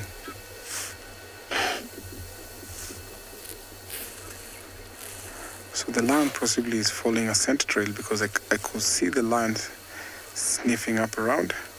So lion, this is an activity now when lions have to hunt in the evening.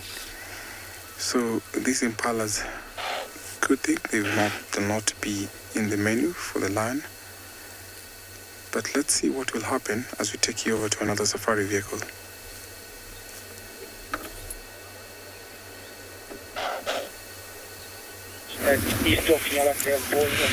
The lions are up and moving around, which is very exciting. There's another male,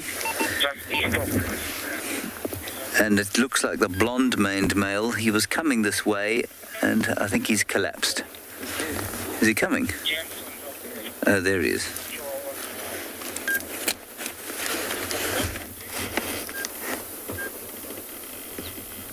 Limping along. Oh, he's not limping too bad. He's looking pretty good, actually. I mean, he's definitely limping, but he's looking quite smart. With the wind tussling his hair. I wonder if he'll come and say hello to his brother.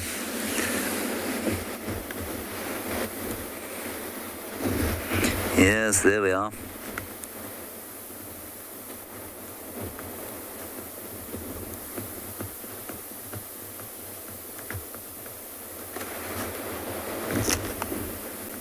And back to sleep.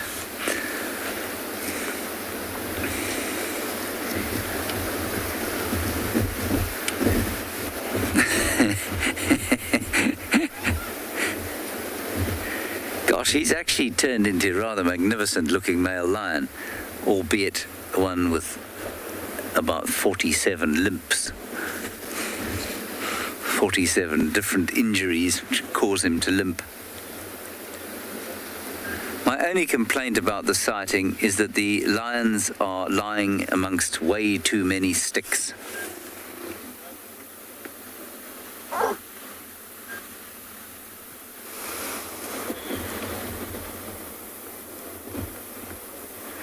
Jenna, I think that you'll find that the fact that lions and leopards have different colors on the backs of their ears and on their tails is not actually I think it serves the same purpose. So whether it's bright white or plain black, I think that they serve the same purpose to differentiate the shape as it moves through the bush. In the case of lions, though, remember that they follow each other on the hunt, and that black tail tip is probably, to their eyes, relatively easy to see because it's so contrasty. It'll be so black. Whereas the leopard, with its white tail tip, which is normally used as a sort of following mechanism for the babies when they're moving with the cubs or with the mum, it serves the same kind of purpose. It'll provide a different kind of contrast. So that would be my answer. Whether that's true or not, I'm not sure.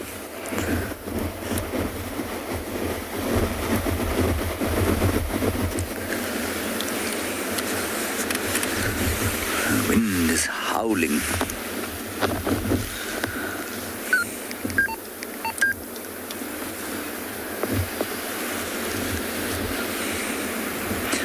And we've got a number of them fiddling about on a tree. It's quite fun. Almost climbing the tree, naturally behind 78 sticks.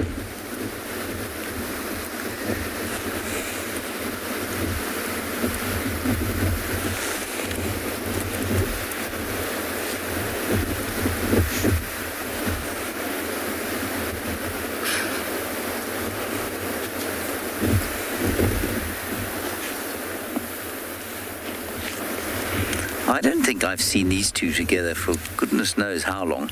They were always the ones that were together for the majority of time, and then the dark-maned male was on his own. Anyway, we're not going to go anywhere for now. We may have to move out later.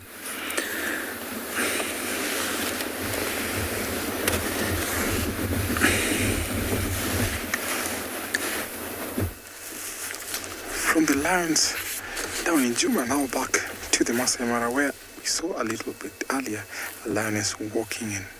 I suspected she was following a scent. And yes, another lioness emerged from the long grass. And now there's a big male that has also emerged from the long grass. Now he's staring at the lionesses. So we're just curious to see what's going to happen next. The impalas have already left this sighting because they saw this male approaching and they've all gone away. See those two lionesses there? You can hardly tell if there's lions there. One of them is lying down. I'm sure it's a little bit warm around where the lionesses are. So this male is approaching with caution. I don't know why, but probably maybe he's not welcomed by those two lionesses. See how he's keeping off his distance.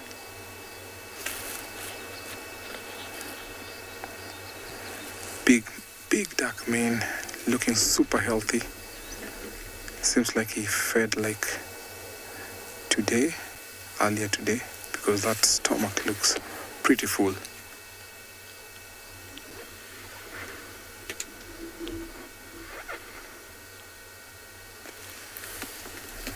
He's not quite sure if there's another male lion there. And if probably there was another male, then there would have been a little bit of a scruffle there.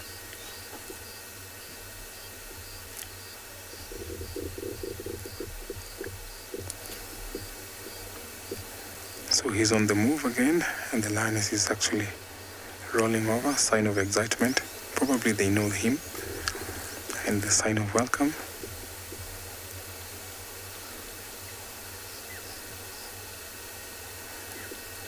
So let's see what will unfold as we take you over to another safari vehicle.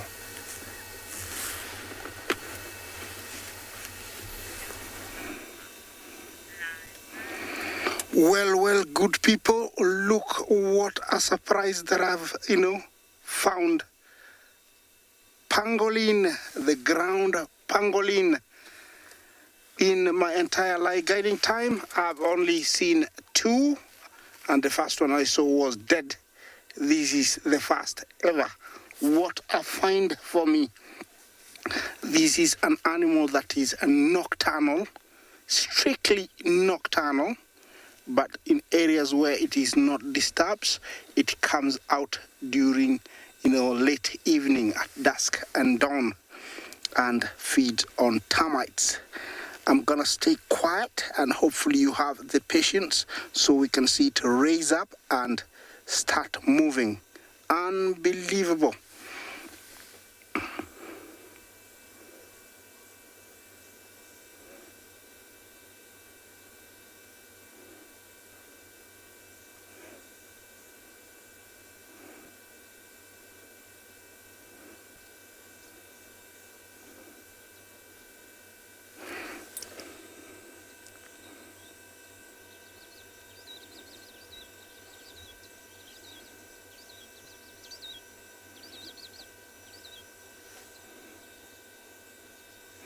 Yes, looks like it was walking on 4s, but this is an animal that walks on 2s. It is said they like the sound of the vehicle. Let me see if it's true.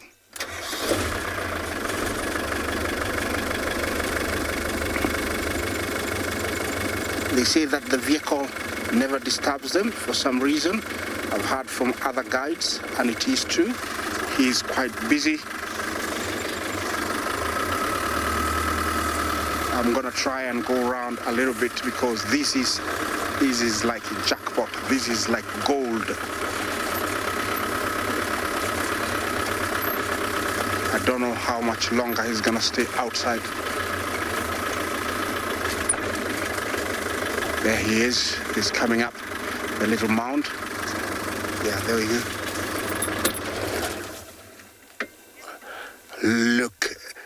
Look at this.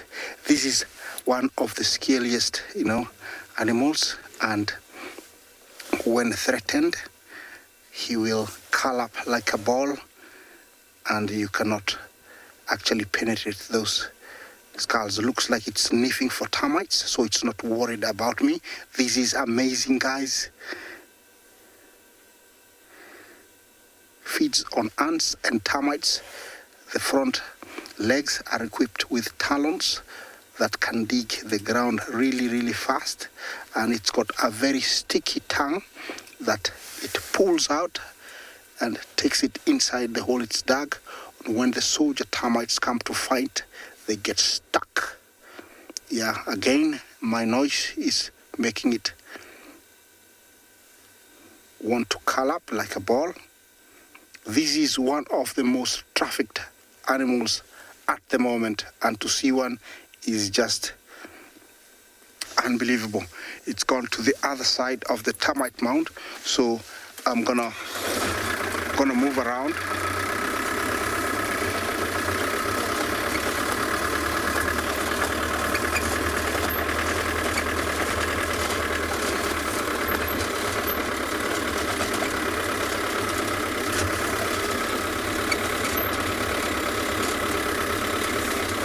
It is such a find, you cannot believe this. I don't know if it's gonna relax again for us. I'm gonna let the vehicle run a little bit because it seems like the vehicle is not disturbing it as much. I've heard many guides telling me that if you see one, keep the vehicle running and it will be okay, and I can see that. And every time I switch off the vehicle, it will curl up. Let's see. I'm gonna just go quiet.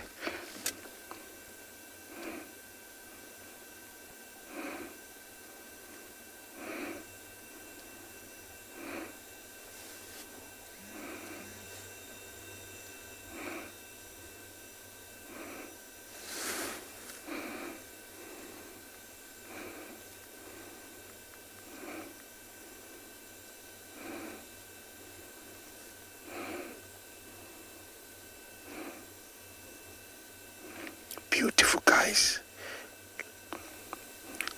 Unbelievable.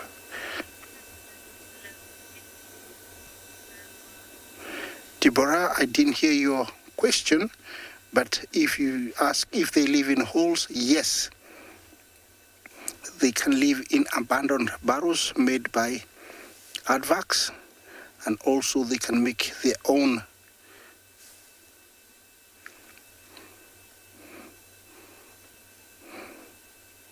most of them are very nocturnal animals, and they use the sense of smell to locate insects.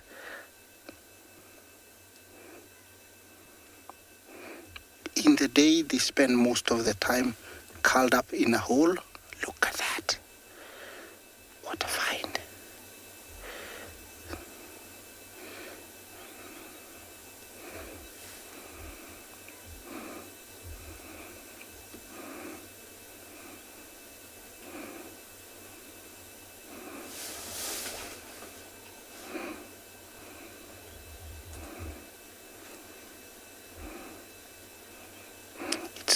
Smelling.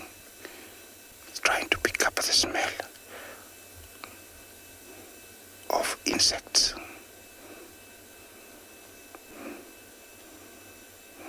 It walks bipedally with 2 legs, but you might think it's walking on 4s.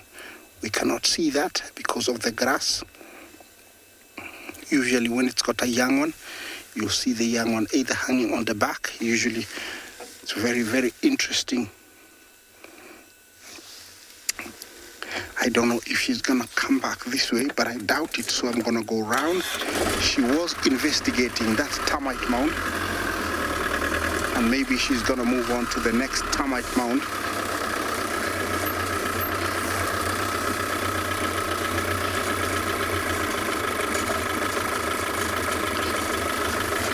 Hopefully, she'll stay a little bit longer with us.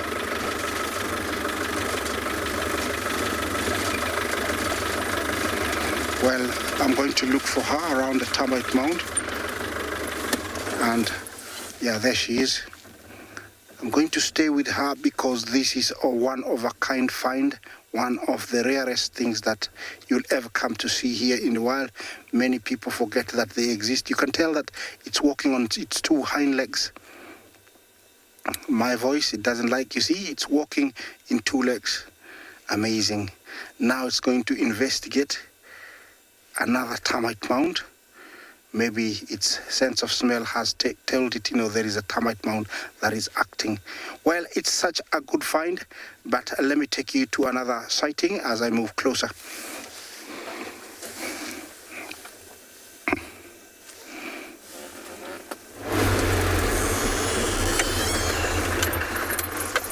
So it is very, very nice to see a pangolin.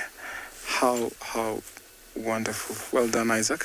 So our lion that appeared here was fighting off those lioness, and they are not happy at all.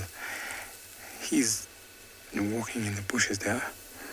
Those lionesses were actually pushing and putting blows on his face. Good thing he has big men. Now the fight is over. You can see him walking around. He's hiding in the long grass, but there was a big fight a little while there. He's picking up the scent.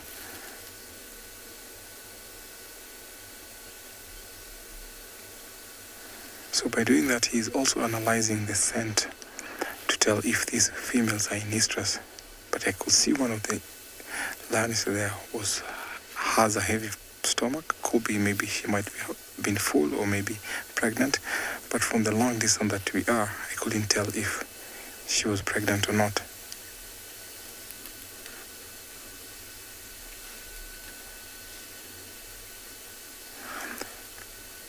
So male intruders will not be tolerated in the prides, but as soon as they come and fight, they are at least welcome after a short while. Not quite often, because if it was a big pride, maybe more than 4 lionesses, they would have actually fought him off. So I'll just wait here to see if he will come out, but definitely they are not happy with him, so they've crouched in the grass. So let's see what will unfold as we take you over to another safari vehicle.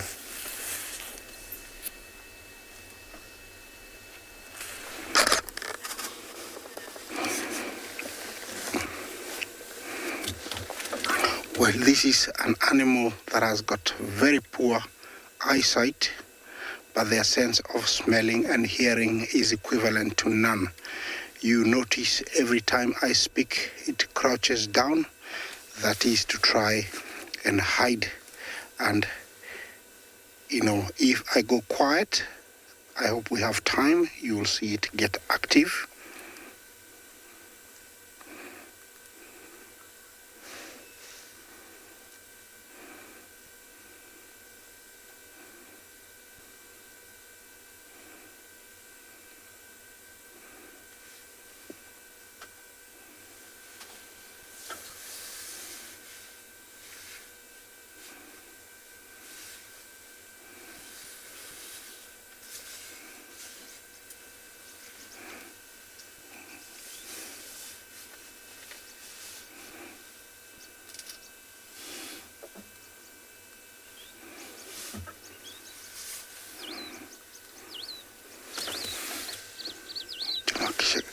Let me start the vehicle slightly.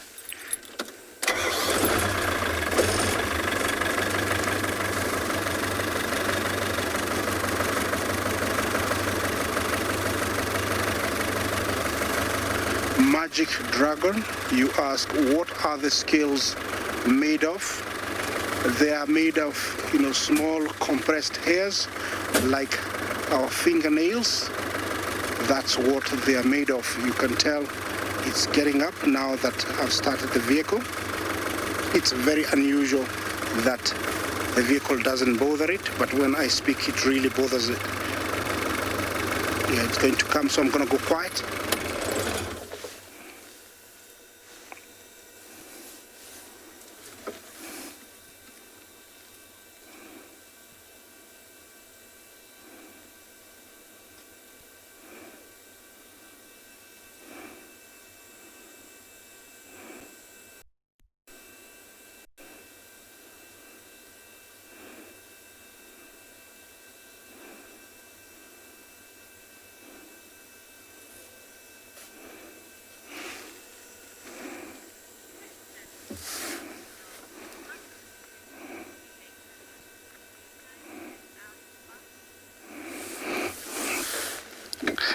Are they related to porcupines and aardvarks? They are in their own family, and it's pangolin family. Their kingdom is Animalia, and order is Philodata. So they are not related to any other. They are only in their own family. And, those scales are very protective, that, cover the whole body. If threatened, they will curl up like a ball that nobody can open. Like I said, they have very long tongues that, they probe inside either logs or termite mounds to get, termites that they feed on. And during mating, they mate once every 2 years, and they produce about 1 or 2 young ones. So these guys are in their own family called Philodota. I don't know for some reason or why, my noise interferes with it, but every time I start the vehicle, notice that. But I'm gonna try and give it, and don't disturb it. Give it a little bit of space. See that? It's up already. It's amazing. I'm just flabbergasted. I'm just in shock. I don't know why the vehicle doesn't bother it, but my noise.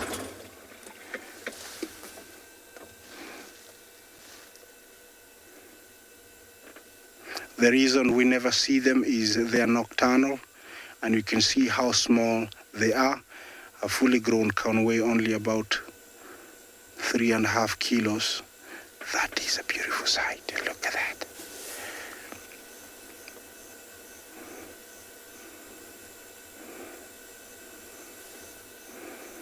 Wow.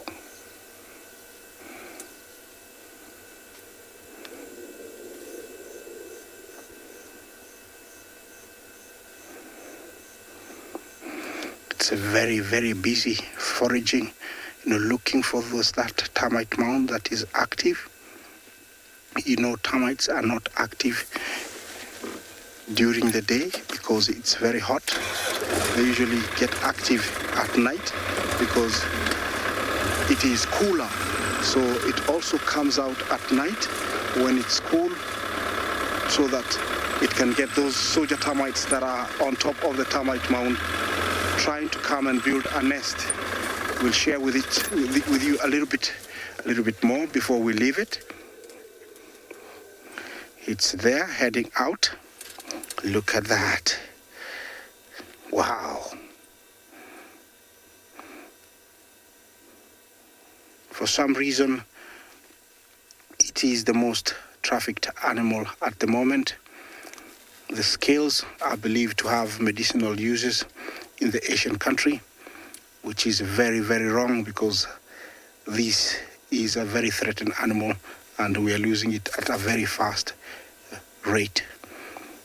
There she goes. Well, I'm staying here for a little bit longer because this is such a find. Let's take you to another sighting.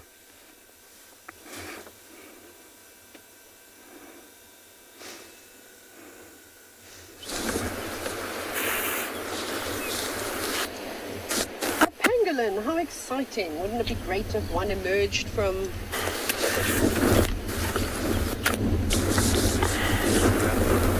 Sorry, everybody. This is the story of... I was...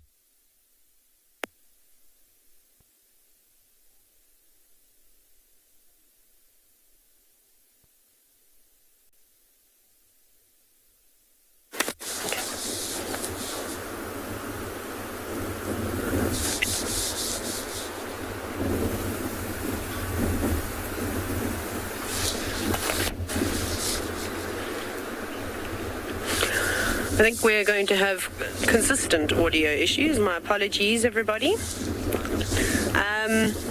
Yeah. Anyways, there have been some hyena around here. I know you've been seeing a little cub with Mike. There isn't anything at the moment. We did have a really cool sighting, however, just a little while ago of a warthog, which was so cool. I haven't seen a warthog go into a burrow for quite some time now. It's not something that you actually get to see.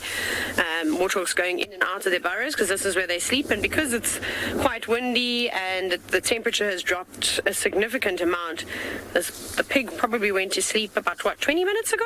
It was quite cool to see this warthog. It wasn't Linda though. I thought that we could be lucky and see my favorite warthog, but it seems as though it was another female with both ears that disappeared down, not into that one, but just off to the right. So also really awesome to see a type of symbiotic relationship between hyenas and warthogs, where they're sharing the same living system. Whether they'll be happy with one another, I'm not so sure. Hyenas are stinky creatures. But otherwise, we can just watch the grass blow in the wind, I suppose, because there's really not much else going on here, I'm afraid. I was trying to be patient and hope that one of the hyena cubs, or the hyena cub, would come out, but that is not the case. With the bad weather on its way, I also wouldn't come out of my burrow. If it was me, I'd be on the couch right now under a blanket, watching some kind of a TV show. Maybe this one. Who knows?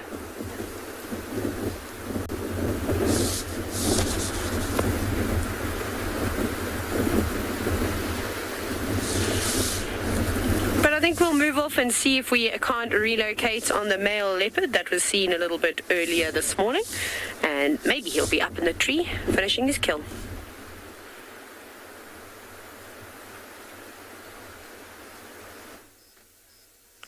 Our lion, since he's not been welcome and he's not tolerated by those lionesses, he's decided to walk back. And by sure of things, he's actually walking from where we saw him earlier. Look at how big he is, just close to our vehicle. He's gone back to where he was. Looks like he's fed a little while earlier. Could be there's some other males around, and that's why he's going maybe to join up together. This is not from the Mugoro pride, so those lionesses are from the Mugoro. And when intruders are in this pride, they are fought off in a very fearsome way. We only had the growl in the grass and how they were landing big blows on him. Luckily, he has no scratch at all. So possibly maybe he might be joining other males. So I'll just drive around and follow him to see where he's headed.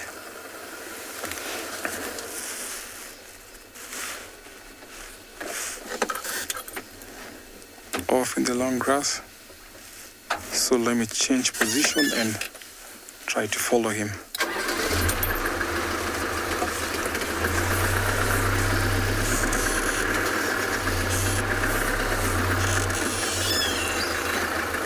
Seems to be on a mission, so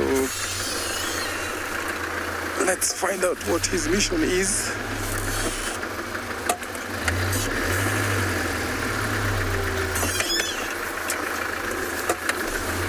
You don't know what else is hiding in this long grass.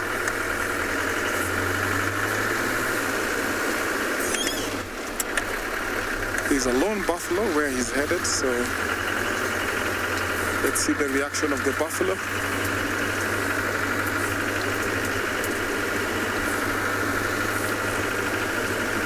I'm sure the buffalo will not be happy at all.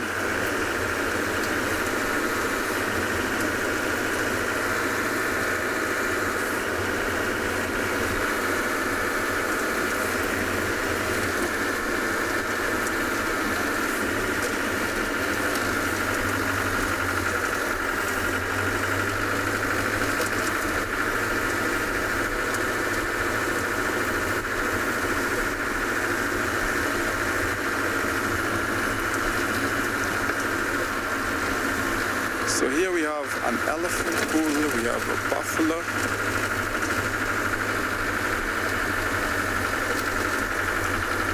Peter, thank you for your question.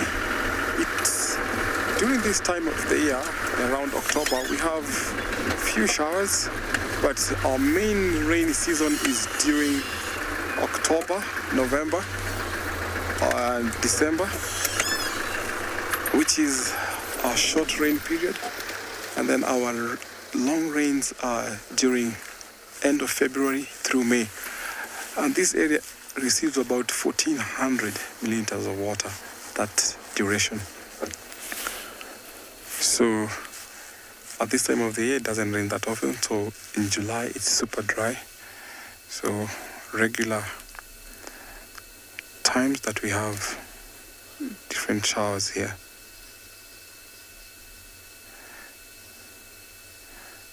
You can only see the tail flicking in the long grass. The buffalo is not even aware of the lion coming here. So let's see what this buffalo will do.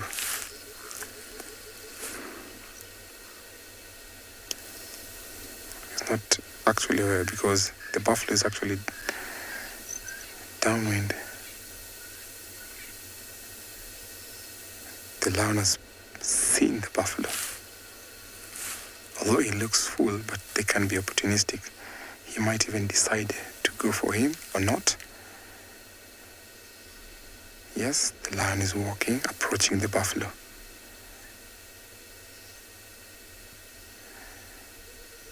They have a good sense of smell, but he's not picked the lion scent at all. Look at how the lion is walking in a very slow pace. Stalking game is on, closing the gap. A fully mature lion like him can take down this buffalo by himself.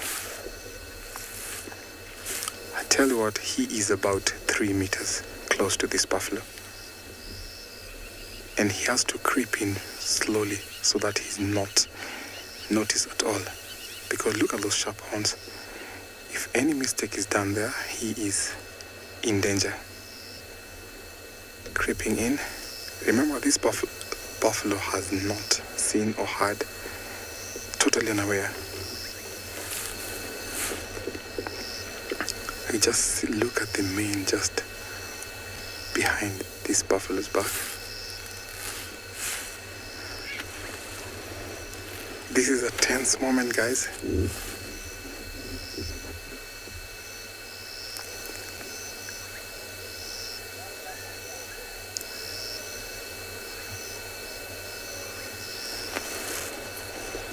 So there's no other buffalo within this sighting to help this buffalo. So the lion is taking that advantage. And because of the wind direction, he is in good favor. Unaware, he's still carrying on chewing his cud.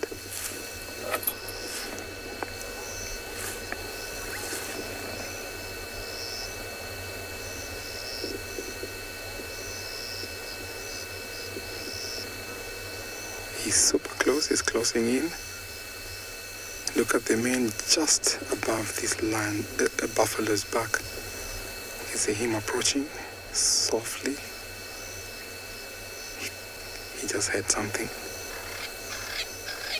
but he's not picked the scent at all. He's not sure whether there's something just... Oh, there he goes.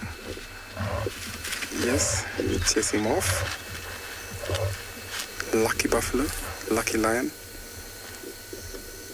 Wow, that was intense.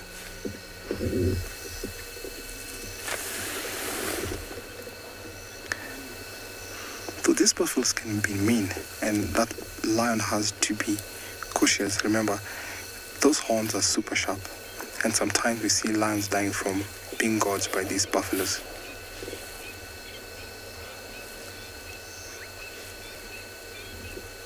A little bit of a standoff there.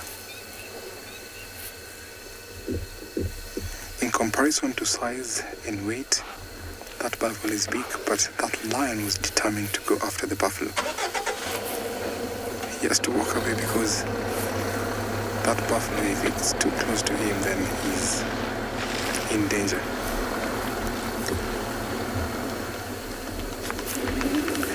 He's given up, he's ignored. Now he's going back to his mission because we can see other buffaloes in the sighting. Yes, they've come to help out their brother.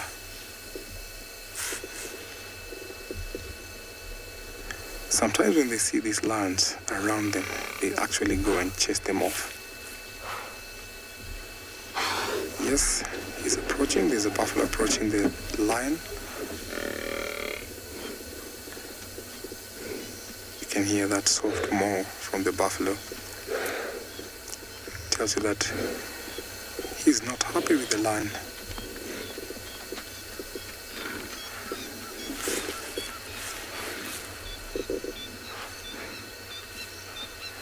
Yes, they came for the rescue. That's the rescue team.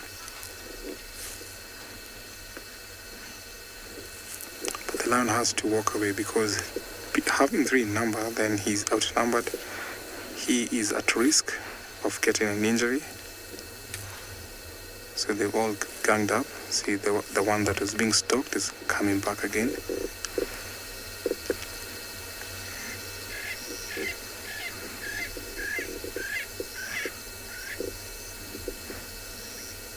Even though the lion is an apex predator, they fall victim sometimes to these buffaloes.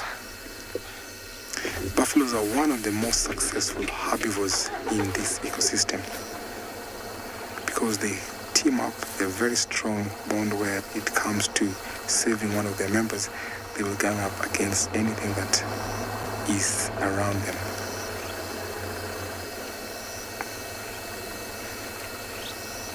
So the lion is heavy, he is already eaten.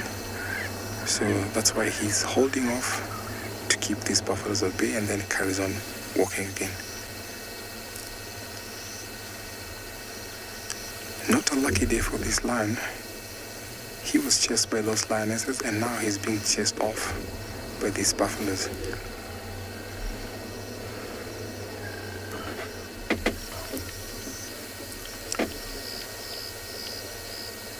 These daggerbows can be super dangerous, especially when encountering a predator.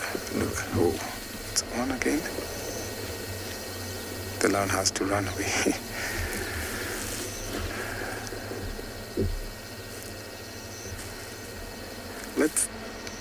Let's see how far this lion will get as we take you over to another safari vehicle.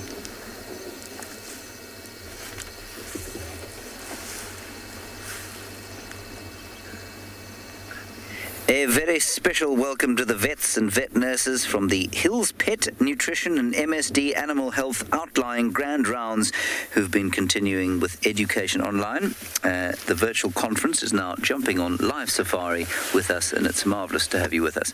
My name is James Henry. Bokomoso is on camera. That's his thumb. And what you have there is an endangered species known as the ground hornbill. And its most notable characteristic, well, it's got a number of them, but its most notable one is that chisel-like beak, which allows it to take advantage of a trophic niche that others wouldn't be allowed to because they don't have the equipment, namely tortoises. It's able to crush tortoise shells with that chisel-like beak and make use of their flesh. Otherwise, it's very happy eating any other kind of flesh. Also, quite remarkably, takes 9 years to reach breeding maturity, which is quite something. And so this is a very special sighting.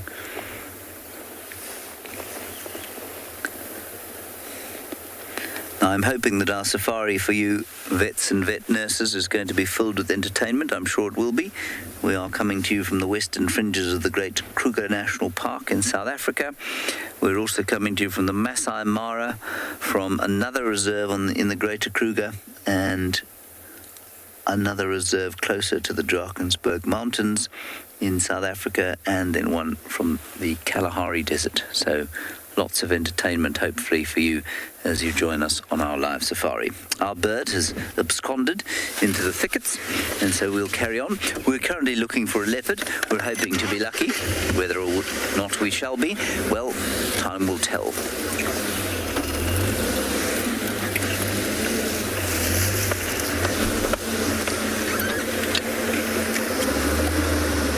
So we'll go and look for our leopard, and you'll head off to enjoy some of the other wonders of Africa.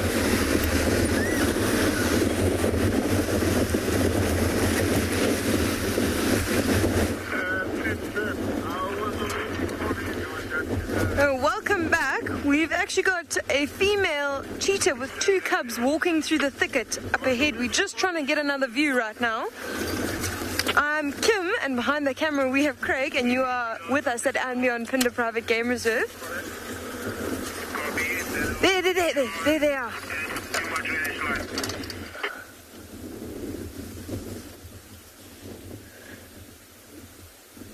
So they just walked through that thicket. You can see they're moving at quite a pace. I don't know if you saw that cub run right now. It's running to catch up with the mother. They're actually both running and playing right ahead. The mother's very, very skinny, so she's looking for something to eat. We're going to try and keep with them. She's up ahead, just up ahead of us. We're trying to keep a bit of a distance. That way, if she does spot something, we can turn off our vehicle and we won't interfere with her hunt.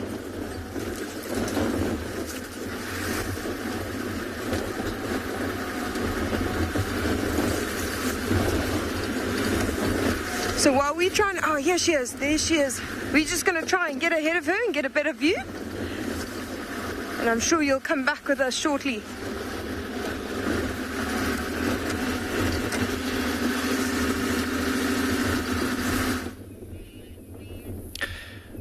So we actually managed to track down the Birmingham Pride, and we are now zoomed in on the young male. The Birmingham young male, everyone's favourite lion, of course. And he's looking good. He's looking very healthy, of course, still with the Pride. I haven't seen him walk again today, but apparently he's just got a slight limp now. The lost female has also joined up with the pride, so she's the one there, that one. So it's a good thing. At this stage, there are 13 lions here. One of them just stood up now. 13 lions here, so the entire Birmingham pride, except for the 2 Ross males and then the young female with her 2 cubs. They're also not in this area. But I think a little bit later on, I think that herd of buffalo might have a tough time. So we caught up with the herd, and they are, I'd say as a crow flies, not even 500 meters away from this pride. So maybe it's going to be a dark night, it's going to be a very windy night. It is superb conditions for these lions to go hunting. And looking at them, they look a little bit skinny. It's like they might need a meal. Of course, a buffalo would go down well for a pride of 13. Something like an impala just wouldn't go far at all. See the white male opening up his legs, trying to cool down a little bit. Also got his paw on one of his sisters. Very, very social animals. I'm blown away by how big their manes have gotten, for such a small, for their age now. So just to the right of the white male is the white female, and then to the right of her, other side of the mapani tree, with her back paw on the tree, is her sister. So those 2 would be the youngest ones here at this stage. But everyone's looking very good, very healthy, content, and very sleepy. I actually wonder if the buffaloes chased them, or they heard the buffalo and they chased the buffalo, and their trucks were on top of the buffalo herd.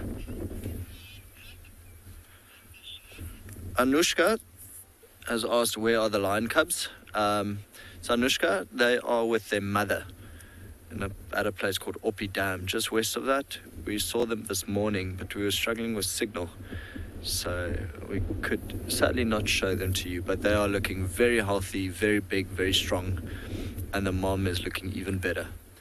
So they are perfectly fine. Thanks for asking, Anushka. Quite a nice spot for the lions to lie down on such a windy day. Very open, very clear. If it was still sunny, if it was anything like this morning, they would have chosen quite a nice shady spot, not like this out in the open. But now with the wind, it's cooling all of them down, so I think they'll probably remain here for quite some time still. I think so shall we.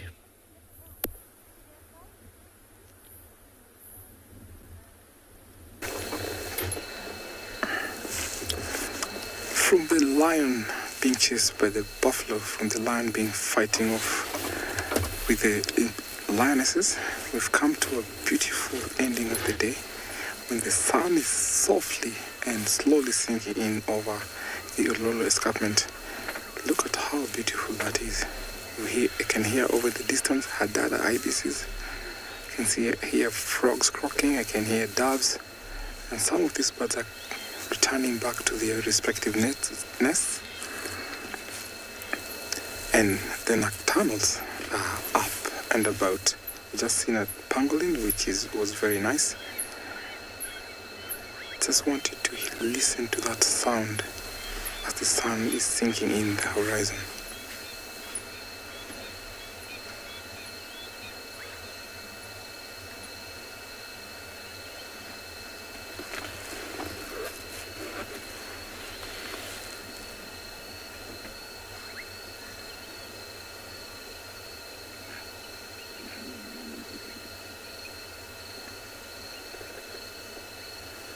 Lovely sound out there. We can hear actually the cocky francolin calling, which is very, very beautiful.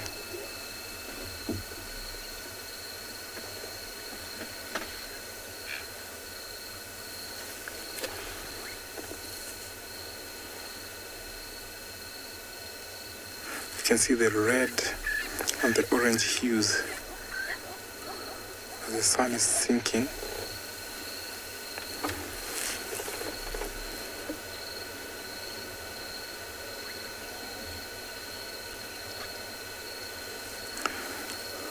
I think sunset colors are typically more brilliant than sunrise. I've watched sunrise here in the Mara, I've watched sunset, but these sunsets come out brilliant and colorful more than sunrise.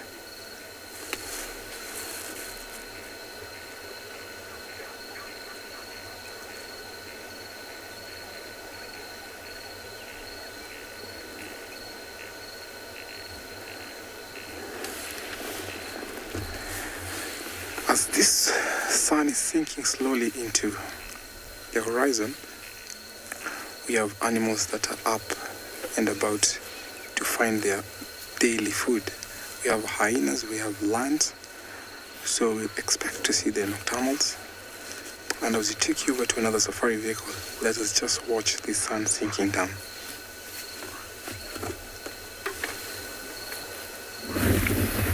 We have come to the dam in front of the main camp where there is a hippopotamus, and he's just gone under the water. And he was actually, the reason we came here or stopped was that the hippo's attention was arrested by a grey heron which is sitting on a log, and I can tell you, naturally, as I say that, the hippo's opened his mouth. Anyway, that log, I don't remember being here this morning when I came through, and I know that there has been a hippo in this waterhole who's played a lot with sticks and logs, and I wonder if he didn't put it there. Although maybe I just missed seeing it earlier today. Beautiful picture there of the grey heron. And when we got here, the hippo was nose up to that log, and they were having a conversation, I think, about the latest rugby results.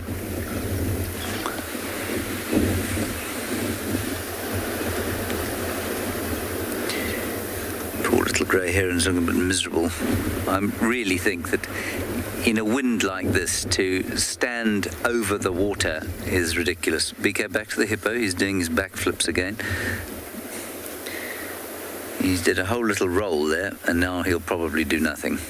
Come on, do it once more. It's quite amusing to watch because you see their funny feet, which are a kind of odd shape.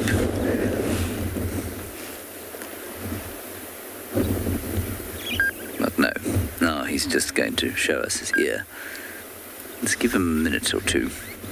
He might give us another display.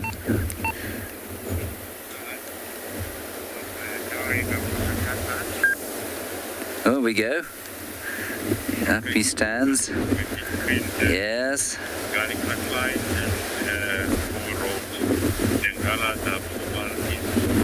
Now open your mouth, fling yourself about, and do the hokey cokey. Here we go.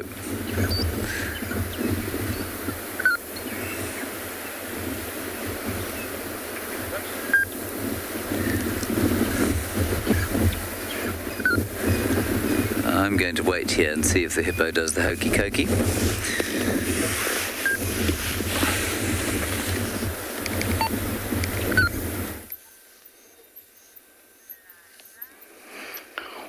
Well, there has been all sorts of drama. The pangolin went into thick bush, and there's nothing I could do apart from leave it at peace.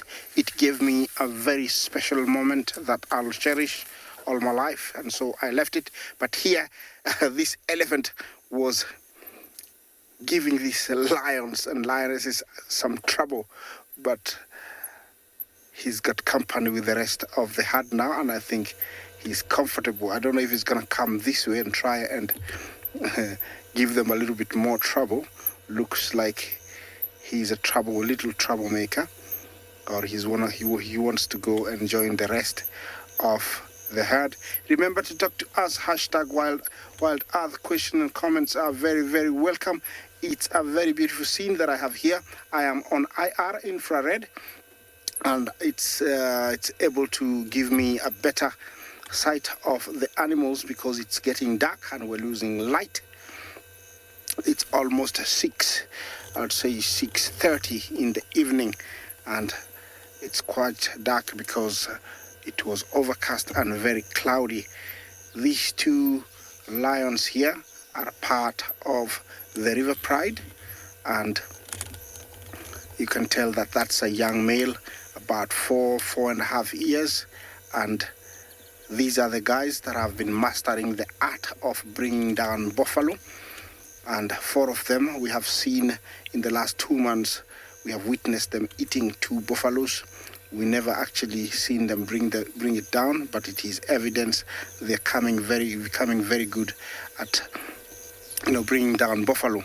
When they mature in the next maybe few months, they will be a power to reckon, because there are 3 of them, and being 3 and growing up together, they can be very intimidating, and that is a lioness. Sorry, it's a lion also, you can tell, and I don't know what they have in mind.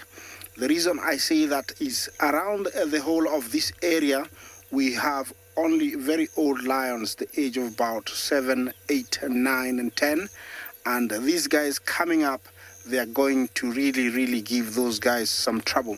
So the near future is going to be very exciting. I'm talking about the next maybe 1 year. It's going to be very exciting. That guy has got a little bit of a limp. Yes, what he's doing right now is he's peeing just in between his hind legs, and then just rubbing his paws against that urine that he has passed onto the ground. It is very essential for him to do that, because when he walks, everywhere he goes, I don't know how you'd refer it, but he leaves a text or an email, like, I was here, I'm heading this way, I'm such and such. They talk a lot. That urine tells a lot. It talks to them, it tells them, who they are, where they're heading, very, a lot of information. Look at this. How many are they now? There are 3 over there in the frame. That is super cool. The one in front, it's a female. The 2 are males, and combined with the last one we just saw, they are going to be a very intimidating trio. This is bonding at its best with lions. Remember, when there's no girl or when there's no food, lions can be very friendly. But when there is a female, oh, look at this. Beautiful. So those are the 3 boys that I'm really looking forward to seeing what their life brings in the next maybe 1 year. So I want to say they can be very friendly when there's no food, but when there is food, it's everybody for himself. Try to get as much as possible, and friendship comes later when the food is over. Surprisingly, once the meal is done, immediately they'll rub heads. It's like to say, sorry, it was just a meal. I still really care about you, and you still my family, so don't you worry. In the next meal, I'll try not to bite you or scratch you. That's actually what I think they normally say. Well, I'm gonna move forward because I don't know what they have in mind. You never know. And while I do that, let me take you to another safari vehicle.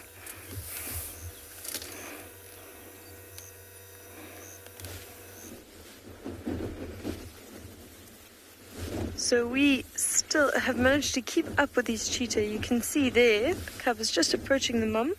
She's now taken a moment to scan the surroundings and she's off again. It's actually amazing and how quickly she's been walking this entire time. She's covered a huge amount of distance. And I think what she's doing is she's taking advantage of such a windy day where animal senses might not be as good as they normally are. They can't smell or hear very well. And I think she's definitely on the hunt trying to find something for her and her cubs to eat. You can see, if you look by their back hips, that they are very, very skinny. Their bones are sticking out. So they are quite hungry at the moment. How sweet is that, those 2 cubs? I found the one at the back to be quite dark in color. It's actually such a beautiful cheetah cub. They've got the scent of something in that bush. You see that one still walking around smelling. Might be a scent mark of another cheetah or perhaps even a lion or a leopard they're picking up there. The mother doesn't have time for that. She's still walking down. the hill and just scanning around. Now they've got incredible eyesight. They can see for about 5 kilometers. So what she's doing is she's going up onto high areas and she's scanning very quickly left to right and just seeing if she can spot anything. What she's looking for mainly are impala. There wouldn't be many in Yala in this area. It's quite open. But also maybe some common duiker, grey duiker, anything small that uses its speed as a sort of as a defense mechanism. Something like a warthog she wouldn't be looking for because that has a very big tusks and can actually cause quite a bit of damage if it was to turn and defend herself. There's actually a herd of wildebeest on the hill that she spotted, but it has completely ignored because this female is quite a bit older and is an experienced hunter and knows not to hunt something like that. Jane, the claws of cheetah don't actually retract. It's the only cat that doesn't retract its claws. And the reason behind it is because you can see from their build they are very tall and slender. You know, they've completely built for speed, including those claws. So her claws are permanently out, and what that acts as is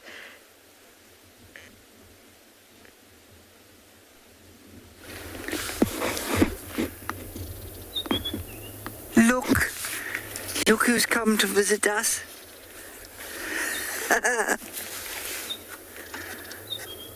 Hello, old fella.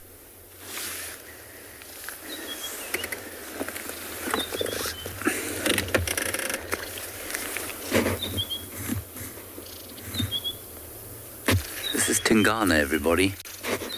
He is a bit of a safari live or wild earth legend. But I've got him here. And he hasn't been in this area for a long time now. He was basically excluded from his territory by a leopard called Morwati. And Tingana is approaching his 14th birthday now. And so he's an old man. And it's so lovely to see him again. Hello, old boy. How's life, Shame he's looking a little bit skinny. He's looking all right. For a 14-year-old leopard, he's in pretty good nick. Cool, hey? I'm just going to wait for him to move a little bit away, then we'll start up and move.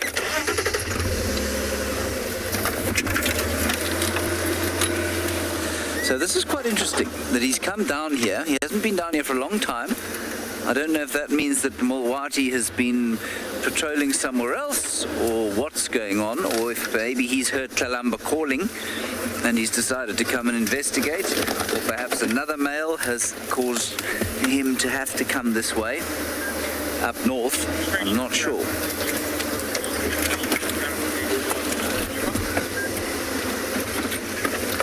Let's get another view here. He's looking very cautiously along. Maybe he's hunting. There we go. Let's just have another good look at him.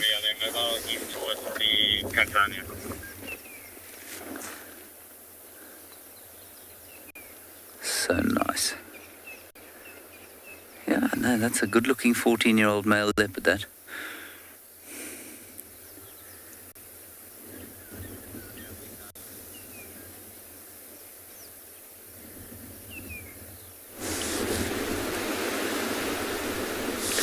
Right, let's try this again. It's very exciting that you've got so many leopards in all the other locations, but for us to see a leopard here at Pridelands, it is quite a special sight, as they are few and far, but well, they're here, but we never really get to put them on camera. But there is a young male leopard in the tree with a impala carcass, and I'm pretty sure it's the same leopard that you saw this morning with Mike towards the end of the show. I'm not sure though. We're sitting at a great distance as Mike was, so it's quite difficult to tell, but I do have a friend in the sighting that's at a much closer position, and he says that it is a young male. He has a 2-2 spot pattern, so that means he's got 2 spots on the most upper part of his whisker pattern, where his whiskers are. There's a line of spots, and then on the right-hand side, he's also got 2 spots. And it doesn't seem to be particularly old, maybe about a year and a half or so. But it is quite difficult to tell. It's quite a nice view, though, in between all the grey branches. And then, of course, you just see the beautiful rosettes and the golden colour of this leopard's coat. And then a little bit macabre with the red of the impala carcass. But a big ram, though, so I'm not sure if he caught it or who caught it, but either way, it's very cool to see. And some... Probably, I'm trying to think how many leopards I've seen now since I've been at Pride. And obviously we see the Pixie Pan female. She's got 2 cubs, and we've seen Shumungwe, which is the dominant male leopard. And actually we're in the heart territory now. And then there's a couple of others that we just catch some glimpses of here and there. So hopefully the guys that are closer in the sighting will grab some pictures so that we can add him to the list or see if he has actually been seen before. But quite nice. There isn't anything left on that carcass. You can see that this leopard has eaten around the face, it's eaten on the neck, all the delicious parts on the flank, and there was just a bit of meat on the hindquarters going down to the back legs. So he might have to reposition the carcass just a little bit to be able to get a few mouthfuls. You see, what has he got in his mouth? He's chewing on something, or maybe he's got a bit of small shard of bone that's wedged itself where it shouldn't. You can see there how he's opening his mouth and closing his mouth. He doesn't look so impressed. I think he's trying to dislodge it with his tongue. Are you winning? From what we can see from this distance, now we're fully zoomed in right now, he looks very pretty. Victoria, I don't know. Do you have a map of Pridelands that you know exactly where we're looking? We're not far from the big open plains where we've often see a very large group of impala rams that like to run around and things like that. I've done a few sunrises here as well. So we're not far. We're in quite a big drainage system, and then there's a rocky ridge just behind that leopard, basalt sort of ridge. So I don't know if you'll know exactly where we are, but I suppose that doesn't really matter. Hey, the good part is that he is way up in a tree, and that he won't have to worry about the hyenas stealing his kill.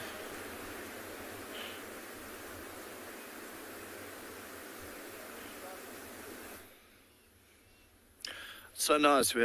So the entire Birmingham Pride now woke up, and you can actually see there, I think Odie's focusing on, okay, but just behind that, the young male is playing quite nicely with the young white male, and completely mobile. So there's a slight bit of a limp, on his back leg. But other than that, you'll see now when he wakes up, or when he stands up, he starts walking again, slight bit of a limp, but nothing bad, nothing what it used to be.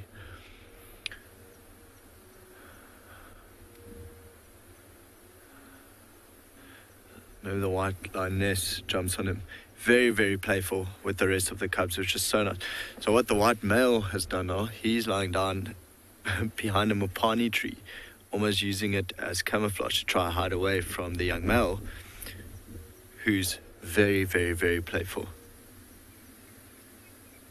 It's nice to see the different generations still playing with each other. I think at heart he's just a big kid. And he plays quite softly with them. No, reverse just a little bit so we don't have this mopani tree in our way. Odie, let me know. Better? There we go. Ah, here he comes. He is massive. This white male might jump on him. Nice to see the two brothers together.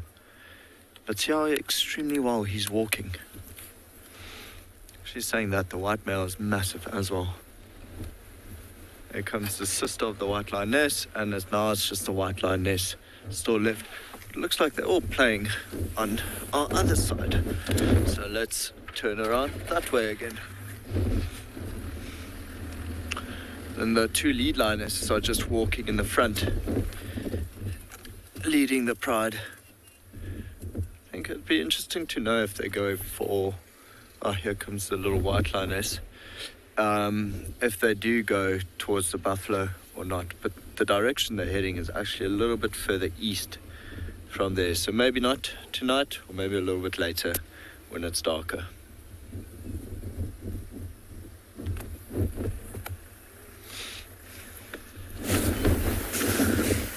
This old bullet is on a patrol of some description.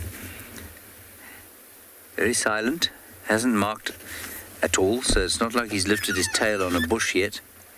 Let me actually just wait for him.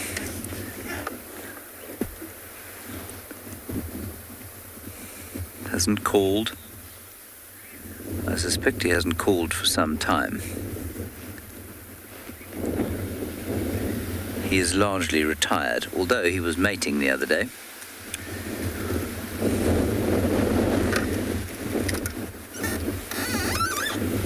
Unfortunately, the leopardess he was mating with has not been particularly fetal, and she was mating with someone else the other day. That's why I'm suspicious that he hasn't been down here.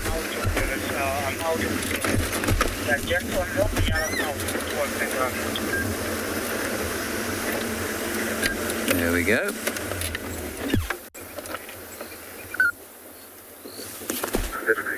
Specialist out of Tswalu.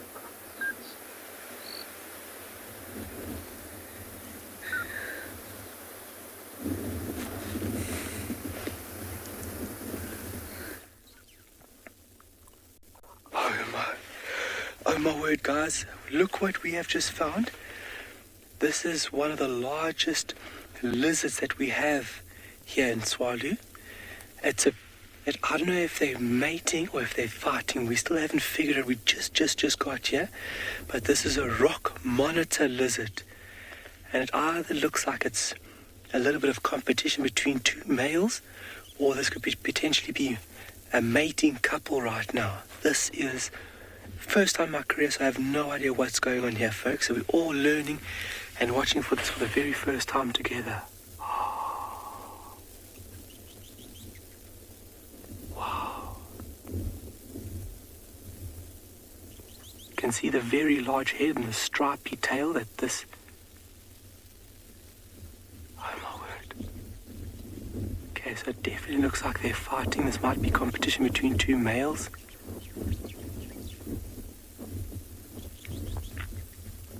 Oh my word.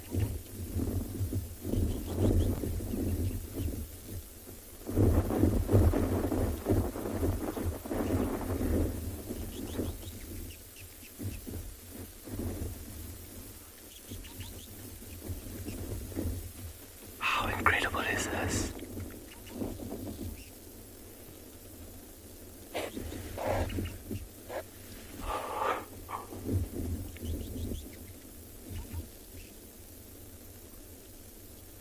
They're having a wrestling match with one another.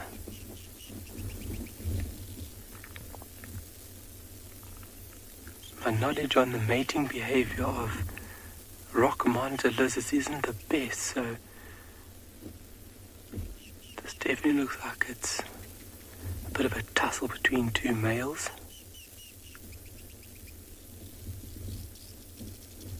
See how they're intertwining with one another using their necks, the body, and as well as those very, very powerful tails.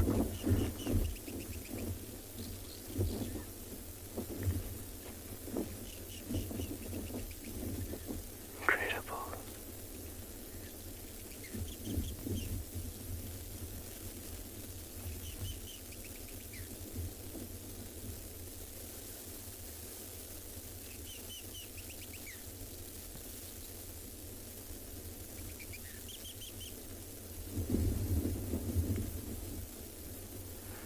Or it might be a female that doesn't want, or she's not ready to mate with, and this male's just making his way regardless. Wow, look at this.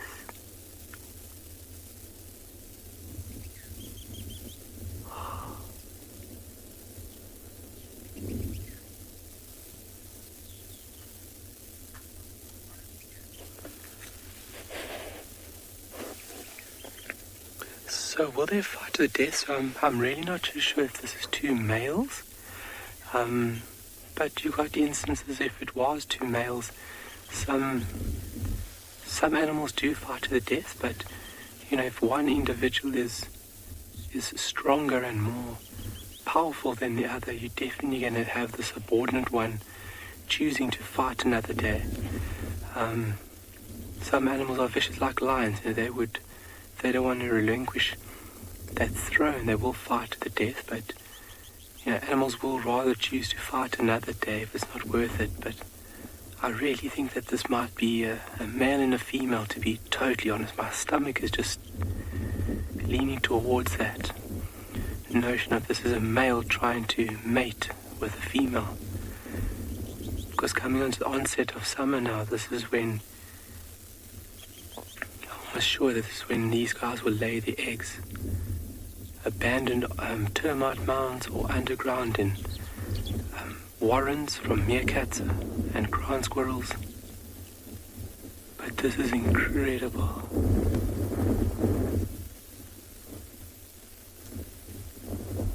This is also the largest lizard that we have in southern Africa, and a remarkable lizard at that.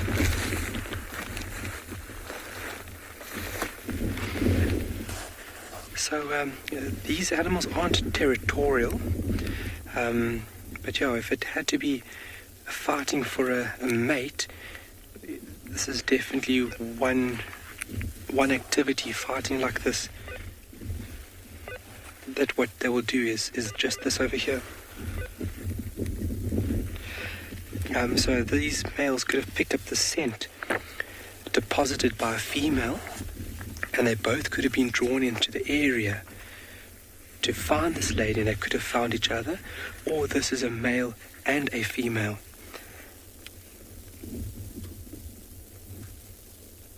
But this is incredible.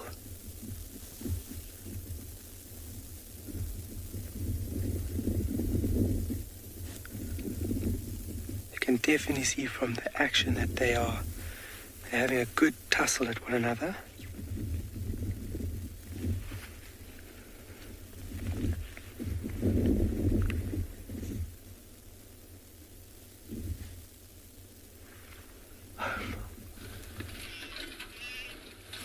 Okay, so the lions did end up hunting a buffalo. Actually, one lioness was on top of a buffalo, but now we are with the lead lioness, the white dot female. You see the white dot on her left rump. And yeah, if she's here, it means the buffalo got away, because otherwise she would be right there in the action trying to pull it down. She's quite good, but it looked like it was only a couple of buffalo bulls, so not actually the herd that we were watching earlier. That herd was further west. You can now see some of the lions are coming from in front of us, and they would regroup. And I think this is what majority of their night will hold for them. Because it's so windy, you know, the wind is really loud, they'd actually be able to sneak up quite close to the buffalo herd before they go. That was a bit of fun. Crazy driving as well. Whew. I'm sort of out of breath. I think I nearly lost Odie as well. Yeah, so all of them are coming back. Some of them chased further than others. You'll especially find it with the youngsters. They usually chase the buffalo further than the adults do. The adults just know, you know, when it's lost, when they can leave it. But the youngsters, they try their luck. They try go even further. Every now and then you'll possibly hear a bit of contact calling as some of the youngsters return back from chasing the buffalo. And that's probably what happened earlier this afternoon, is that, you know, one of these youngsters just chased a little bit too far and lost the entirety of the pride. As you can see now, they're going to join up again, and a bit of playful manner going into all of that. So I think we'll stick with them for a little while still. It is getting quite dark, but let's stick around and see what else happens.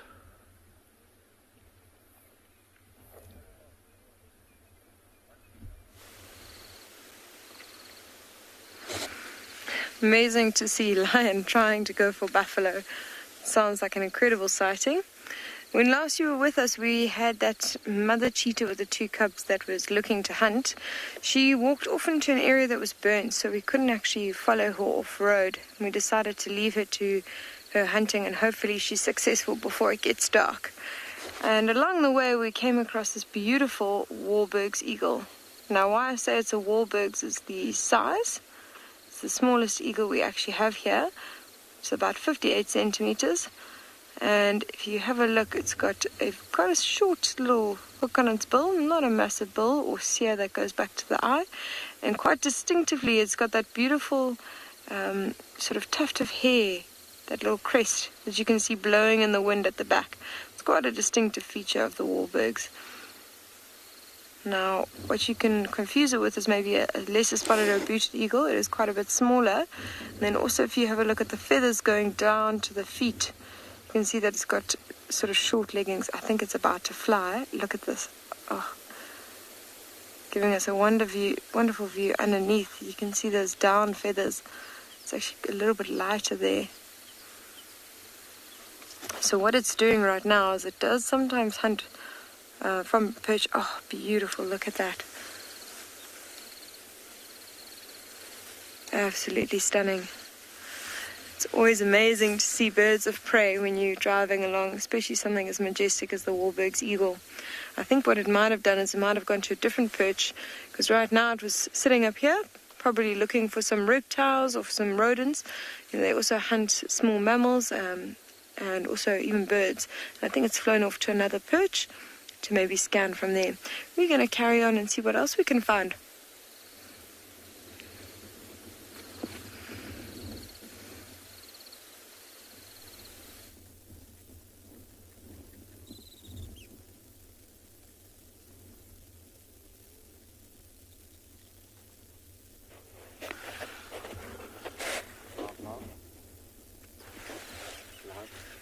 Well, guys, this is still going on. There's quite a tussle going on, and we're still trying to understand what's going on here. I really, deep down in my stomach, think that this is a male and a female. And this could be possibly where she does not want to mate right now, and he is persisting that he's going to try and get things right here. But this is incredible. I've never, ever seen this happen before. So this is brand new for me, so I'm still trying to understand and gather all the information of actually what's going on here. But the smaller one that's on top right now is quite aggressive. It's actually got the one that's pinned, its left hand forearm in its mouth, and it's twisting. This is just another level of rarity.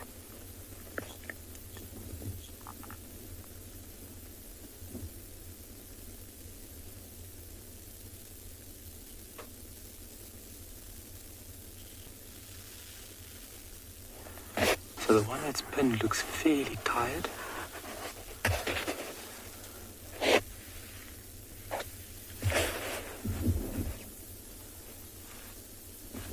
And the smaller one on top is very, very persistent. It almost looks like it wants to wrap around, and they almost need to, if they are a mating pair, if this is a mating pair, the male does need to wrap himself around to get into the correct position where mating can take place.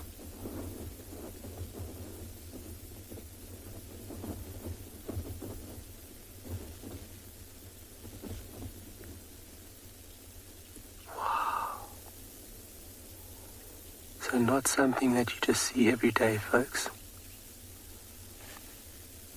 As I mentioned, this is the first in my career. And then to be observing it without disturbing them is just cherry on top of the cake, because the behavior that we are watching now is the most natural behavior.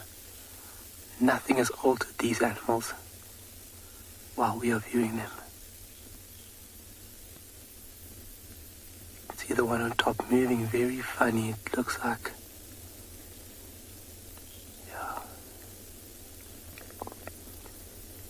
Wow. I'm literally shaking.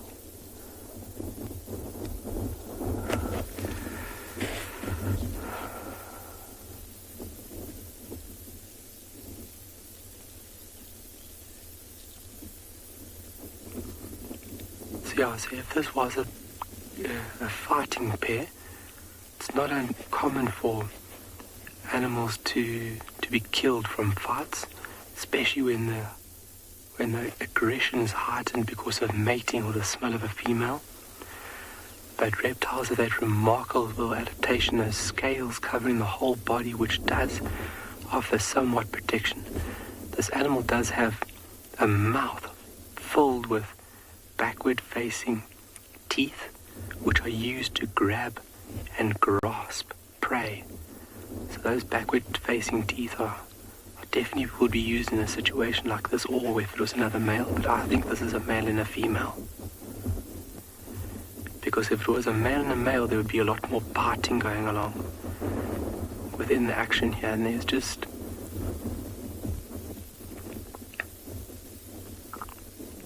it's almost like a wrestling match.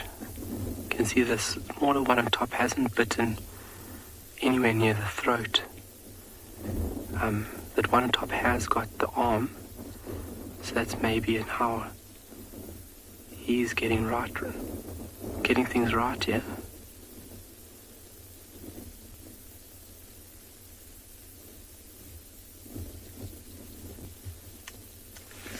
There was a question. Sorry, FC, could you go again with a question, please?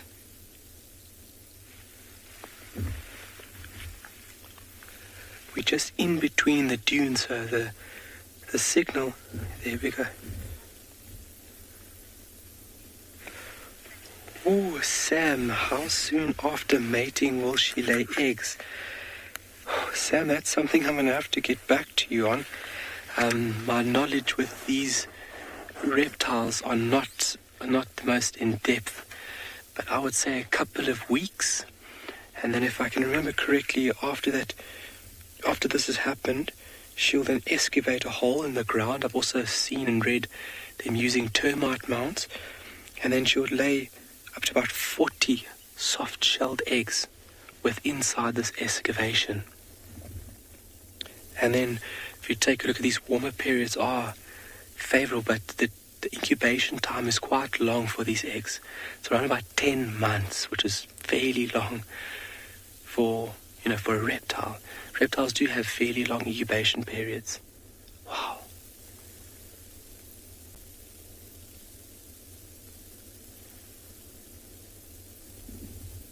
So when she deposits those eggs, there won't be a lot of parental care.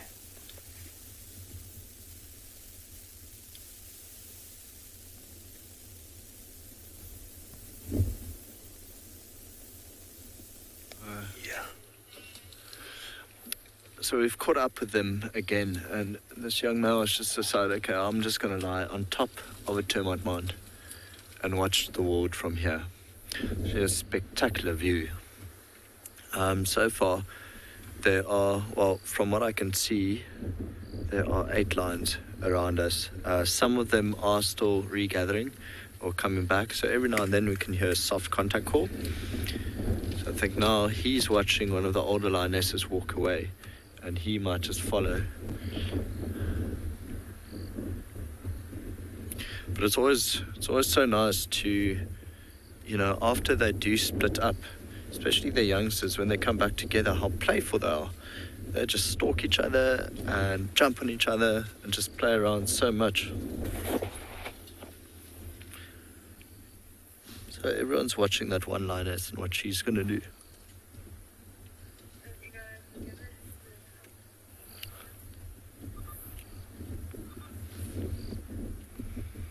No, the white lion is still not moved. He's quite content on top of his termite mound. But now would be a good time for them to... Ah, there we go.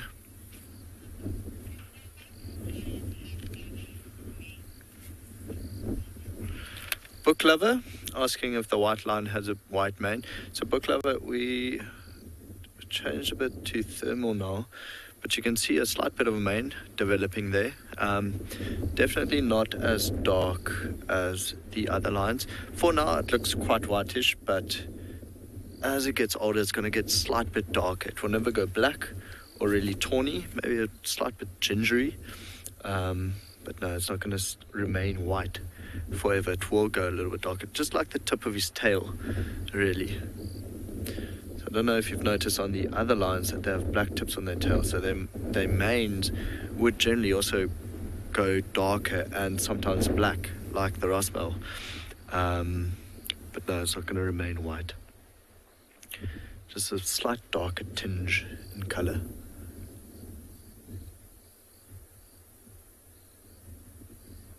Love how he'll walk down the termite mound and there's always someone he'll go greet. I think in front of him now is another lioness.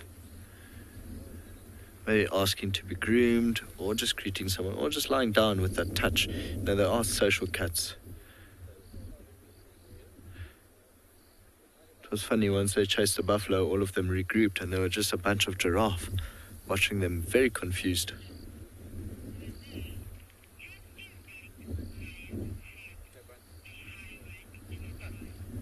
Renee, good question. Renee wants to know if a white lion has a high rank in a pride. Renee, I believe it's more got to do with size. You know, there's this general theory that black maned lions are more aggressive than lighter maned lions, and it's more attractive to females.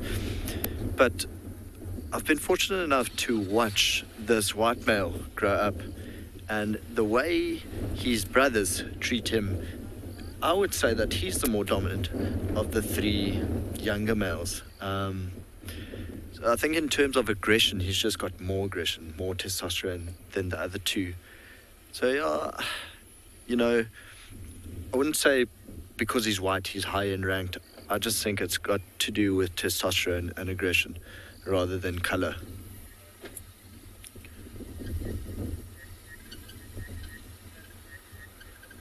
But I think he might become the dominant male if they move out as a coalition. I'm really hoping when they do move out, they take the Birmingham young male with them. That'd be quite nice.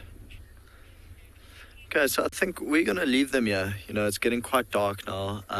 Should they want to go hunting, we don't want to crash the vehicle behind them and ruin it for them, or even light up the buffalo. So we'll be leaving the Birmingham Pride here, and we wish them best of luck for tonight.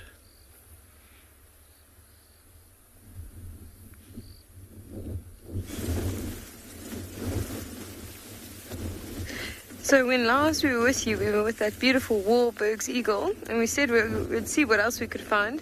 And we stumbled across a whole herd of buffalo just around the corner. What's quite interesting is the ones that you're seeing, see that one just stopped and fed, they actually split off a little bit from the herd, the main herd that's off to our left.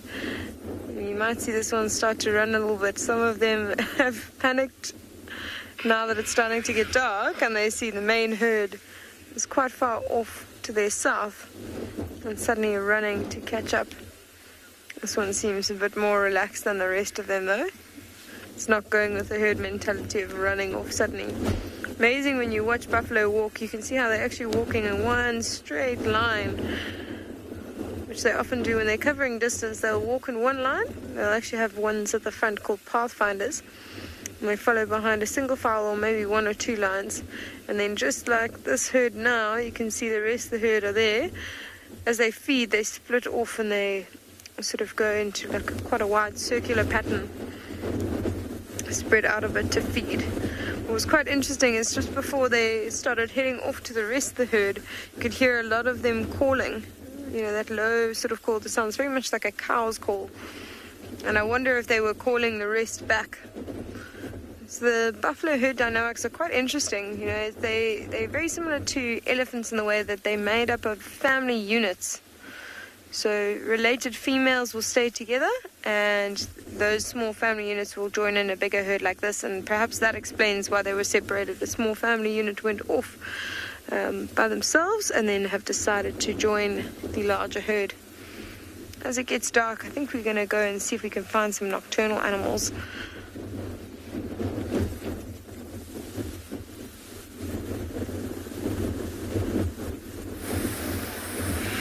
Here he is, moving through the rapidly fading evening. We've had a torrid time following him, but it's been great to be with him again.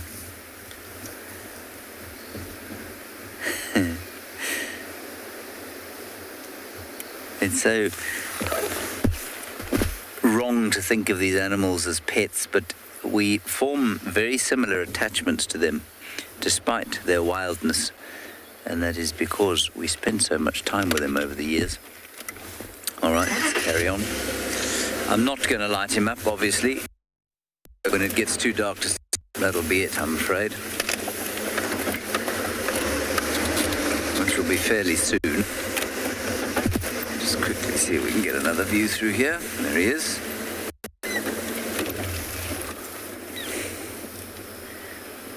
He's led us a merry, I've forgotten what the word is, expression. Merry what? Path? He's led us a merry path.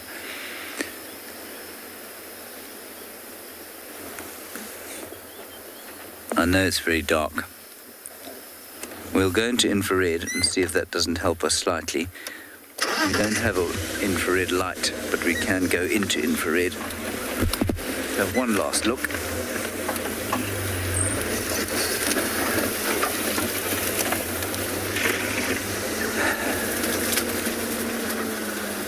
You got him.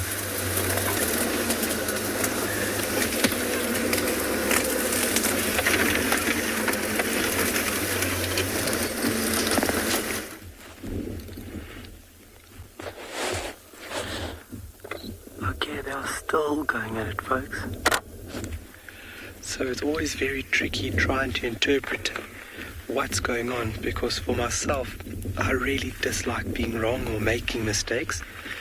So as this is unfolding in front of us, we are literally learning and understanding what's going on here together, which is very special. First time in my career I've ever seen this. But if you think about it, the incubation being 10 months, they would be mating now in summer. That's when reptiles are most active, when they've got the heat requirements that they need to move about.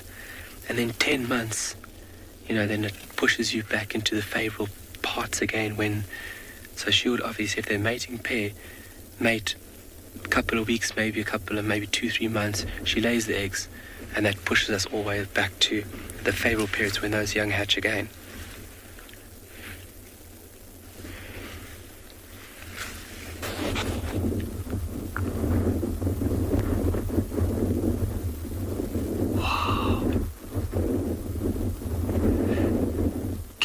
There's no vocalizations that we can hear from here, but I know firsthand that the vocalization that can be made by these animals is like a hissing, almost like a bellow hiss, almost like if you had to be blowing it through your teeth, which can be fairly scary if you stumble upon one.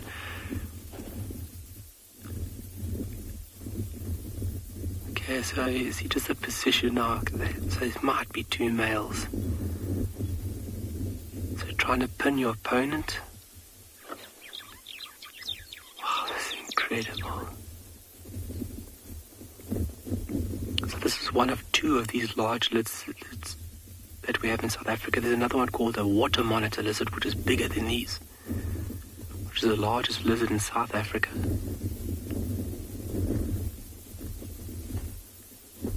And this one being on the terrestrial basis. We found them on the ground, but also I've personally found them in trees. But this is just amazing.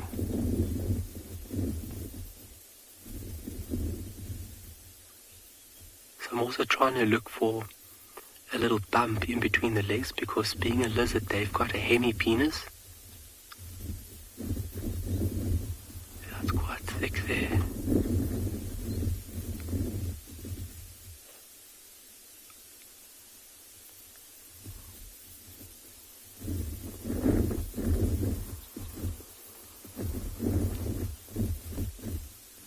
There's a bit of damage on the right hand. So the one that is with its head to the right hand side of the screen, if you look there's actually a little bit of saliva. It looks like a bit of a tear in the skin. So the head that's on the right hand side of the screen, the dark patch that's on his arm or his forearm, looks like a bit of break in the skin where his opponent had him there clinched down.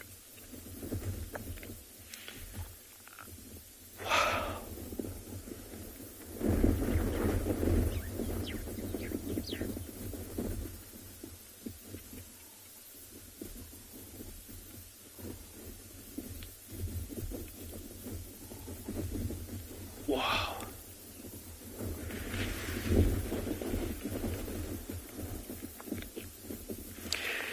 Neither would they bite each other? Yes, they definitely will.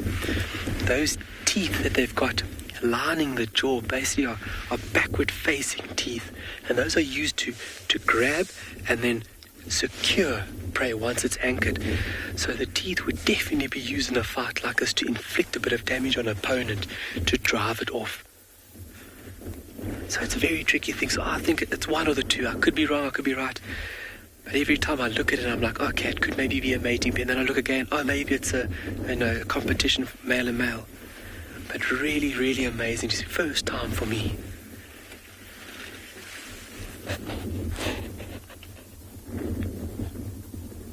So now the position of the animals have changed totally. So, for a lizard, he's going to have to wrap his body almost over the female, and then his organs, his reproductive organs, his genitalia has to then wrap around the side to successfully mate with her.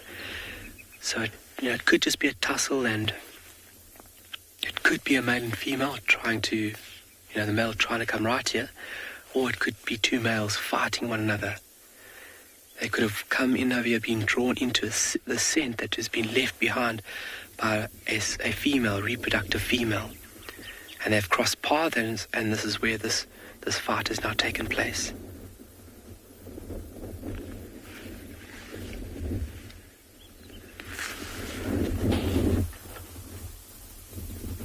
What a marvelous reptile to be watching.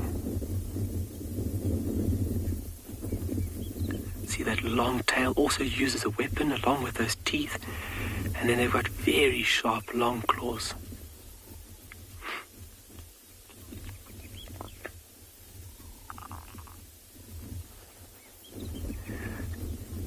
Joy from Hong Kong. Greetings, hello, Domela.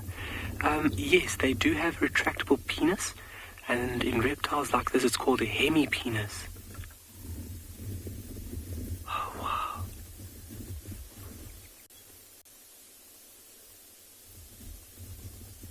Hot pursuit. Wow.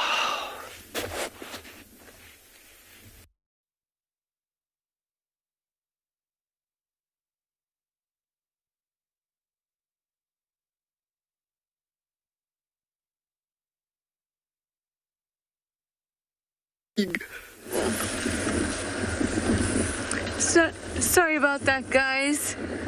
Tswalu will be back, I'm sure. I have my spotlight out and no Tlalamba, as you can imagine. I am so sure that she has killed something in the drainage just near camp, because that was the last area we saw her.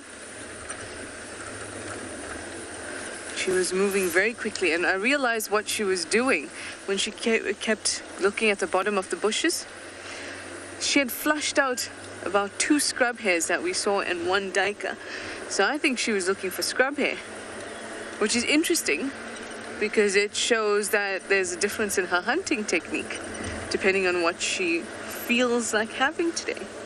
I thought that was very interesting. Of course, this is only one instance, and it's hard to make a generalized statement about leopards from that instance, but I think that was a really nice thing to observe.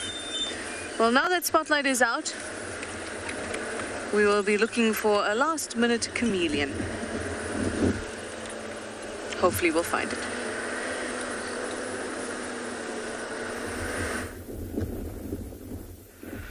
All right, so one individual has booked it far away, and this individual has made a U-turn and has come back to the spot. But I want you folks to watch its tongue. Long, thin, tube-like tongue, and just like that cobra we looked at, it's also forked. Whereas when it gets pulled back into the mouth, it's basically touching an organ called the Jacobson organ, where this animal can pick up these clues left behind to understand the scent particles on the ground. Using his tongue, he's basically coming back exactly the same way from where they first started fighting. So yeah, just a question about the reproductive organs. Being lizards, they've got a hemipenis, which is when inside the animal's body, retracted into the animal's body, it's like a sock. When it's used, obviously blood fills the organ, and that pushes the organ out of the animal's opening. And being a hemipenis, there's two parts of it. And with lizards, you can actually identify certain lizards by looking at the hemipenis. So some lizards and geckos can be very similar in appearance, but their reproductive organs are very unique. It's almost like a key and lock. Wow! Look at that tongue. That little slit behind the eye, that's the ear opening. And this is where the whole scene started, where we first found these two animals. And look how frantic that tongue is coming in and out of the mouth. Look at the claws, which are not retractable. They are static on the animal's fingers, at the end of the appendage, the end of the fingers. Very large, used for digging, used for fighting, used for defense. Unbelievable. And look how thick and muscular that tail is. Also uses a weapon. That tail can be swished or like swiped across the animal's body to come back.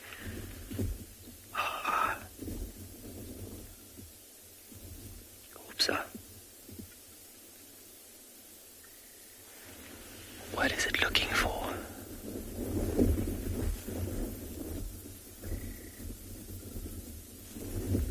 But really remarkable scene that played out in front of us there.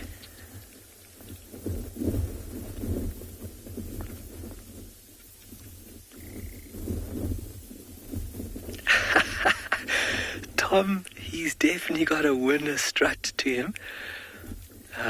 Very unique walking format, and it's very easy when you find the tracks of these rock monitor lizards that it's fairly easy to identify by the way that they walk with that swaying body that's put down so beautifully on the red earth here at Tswalu. It's really nice to see the tracks, but what we just saw there was something so remarkable. I've never seen that. So first of my career, and how amazing that we could share that with you. Is he going down the hole? Oh, okay. So that might be a clue. They're putting all these pieces together. I'm going to have to go do some homework, do some searching. I'm going to have to put on my little detective hat and my little detective glasses. I'm going to have to suss out what was all that, and I'm going to have to get back to you guys. And that's 50-50, you know, if it was two males fighting each other, or if it was a male trying to mate the female, or if it was a female defending the nest site, because that animal's now gone down a hole. It could also just have gone down underground because it's starting to get fairly cool right now. And being a reptile, being stuck out when it's cold, you're going to be losing all your body heat to the environment.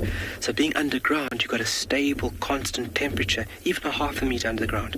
So that's more than likely an old ground squirrel burrow or a meerkat burrow where it's been modified, where that animal is now seeking refuge. All right, we're going to send you to another amazing location, and that was wonderful.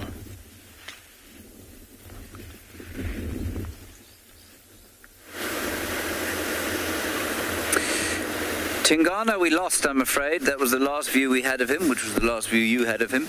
And he went west into the drainage line. I decided that turning a spotlight on to follow the old boy was not necessary. I didn't want to disturb him any further, and hopefully we'll be able to see him again tomorrow. That will be very exciting. It's certainly nice to have him back in this area, but I didn't see him mark one tree. He definitely didn't call. He was very cautious. He may have just been hunting. But what is interesting is that BK thought that he smelt rotting flesh on the wind. Now, we know that Tingana is a supreme scavenger, and maybe that he came down here because he can smell something worth eating. I don't know who would have killed it, unless it was his competitor, Morwati, because Kalamba was up around here, nowhere near Tingana. Well, not that far from him, but not very close to him. And Shidulu I haven't seen for ages. And we know that Tandi's on Torchwood. She was seen this afternoon. So I don't know who would have killed something that he could steal. Definitely wasn't the lions. Anyway, we'll have a look for him tomorrow. See if he turns up. If he goes further south or goes back up to Buffelshoek. It'd be so lovely to spend a bit more time with him though. He is one of our very favourite characters. He has given us hours and hours and hours of great pleasure, as have his offspring. Oh, Henry, the leopards with names are relatively easy to distinguish from each other if you're not me. I am particularly poor at recognizing human beings and animals. But, you know, once you've seen them a few times, really, most people can tell them apart very quickly. Just like you can with pets or people you know well. And the leopards are territorial, and so if you find a leopard in a particular territory, you can certainly narrow down the animals that it could be, unless it's obviously a stranger. But when you first start off, you have a look at the spot pattern around either the throat region here or just above the whisker line. And in Tingana's case, he's a 5'5" male leopard. He's got 5 spots left and right above the whisker line. I'd have to show you in order to really make you understand. But his face is so distinctive now. You know, it's got scars, and we just know him because we've seen him so much. And I must just say again that I am particularly poor at recognizing these animals, and even I can recognize Tingana pretty quickly. So that's how. We'll do one more lap of this area and see if we can find where Kalamba went.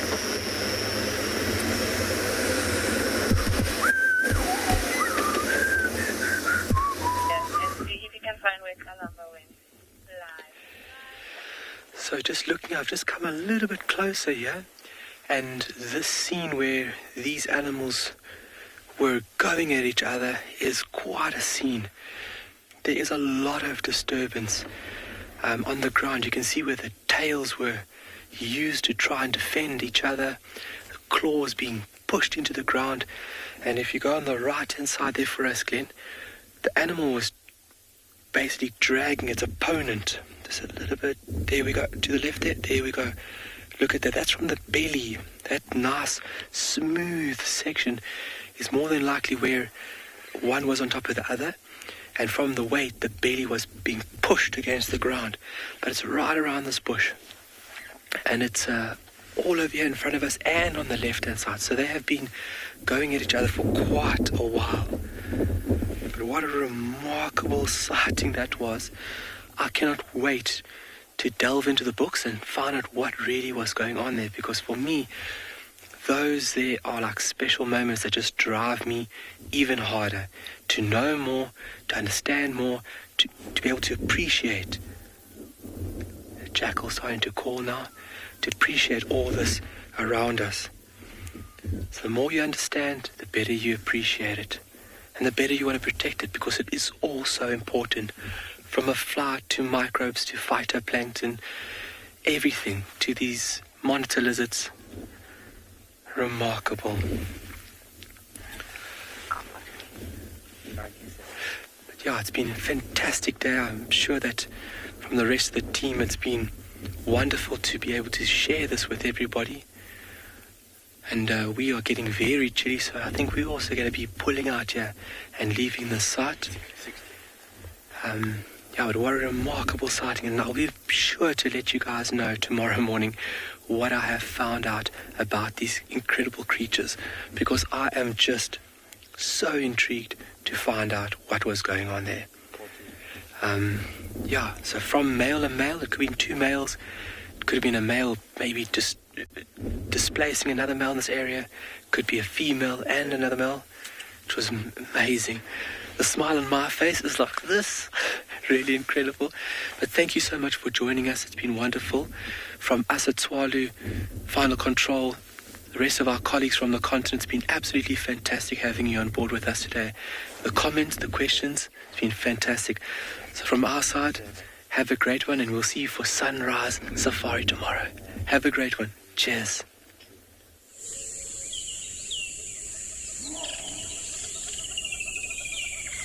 We are witnessing one of the most extraordinary scenes I have ever seen. Hop on board the world's largest safari vehicle as we track down Africa's most iconic animals on our daily live shows. This is crazy. Captivating characters, breathtaking beauty, and daily drama. Artwork, $1 million card. How insane is that ever? Only on Wild Earth. This program features live coverage of an African safari and may include animal kills and carcasses. Viewer discretion is advised. Jumbo, a very good morning. It's another wonderful, lovely morning.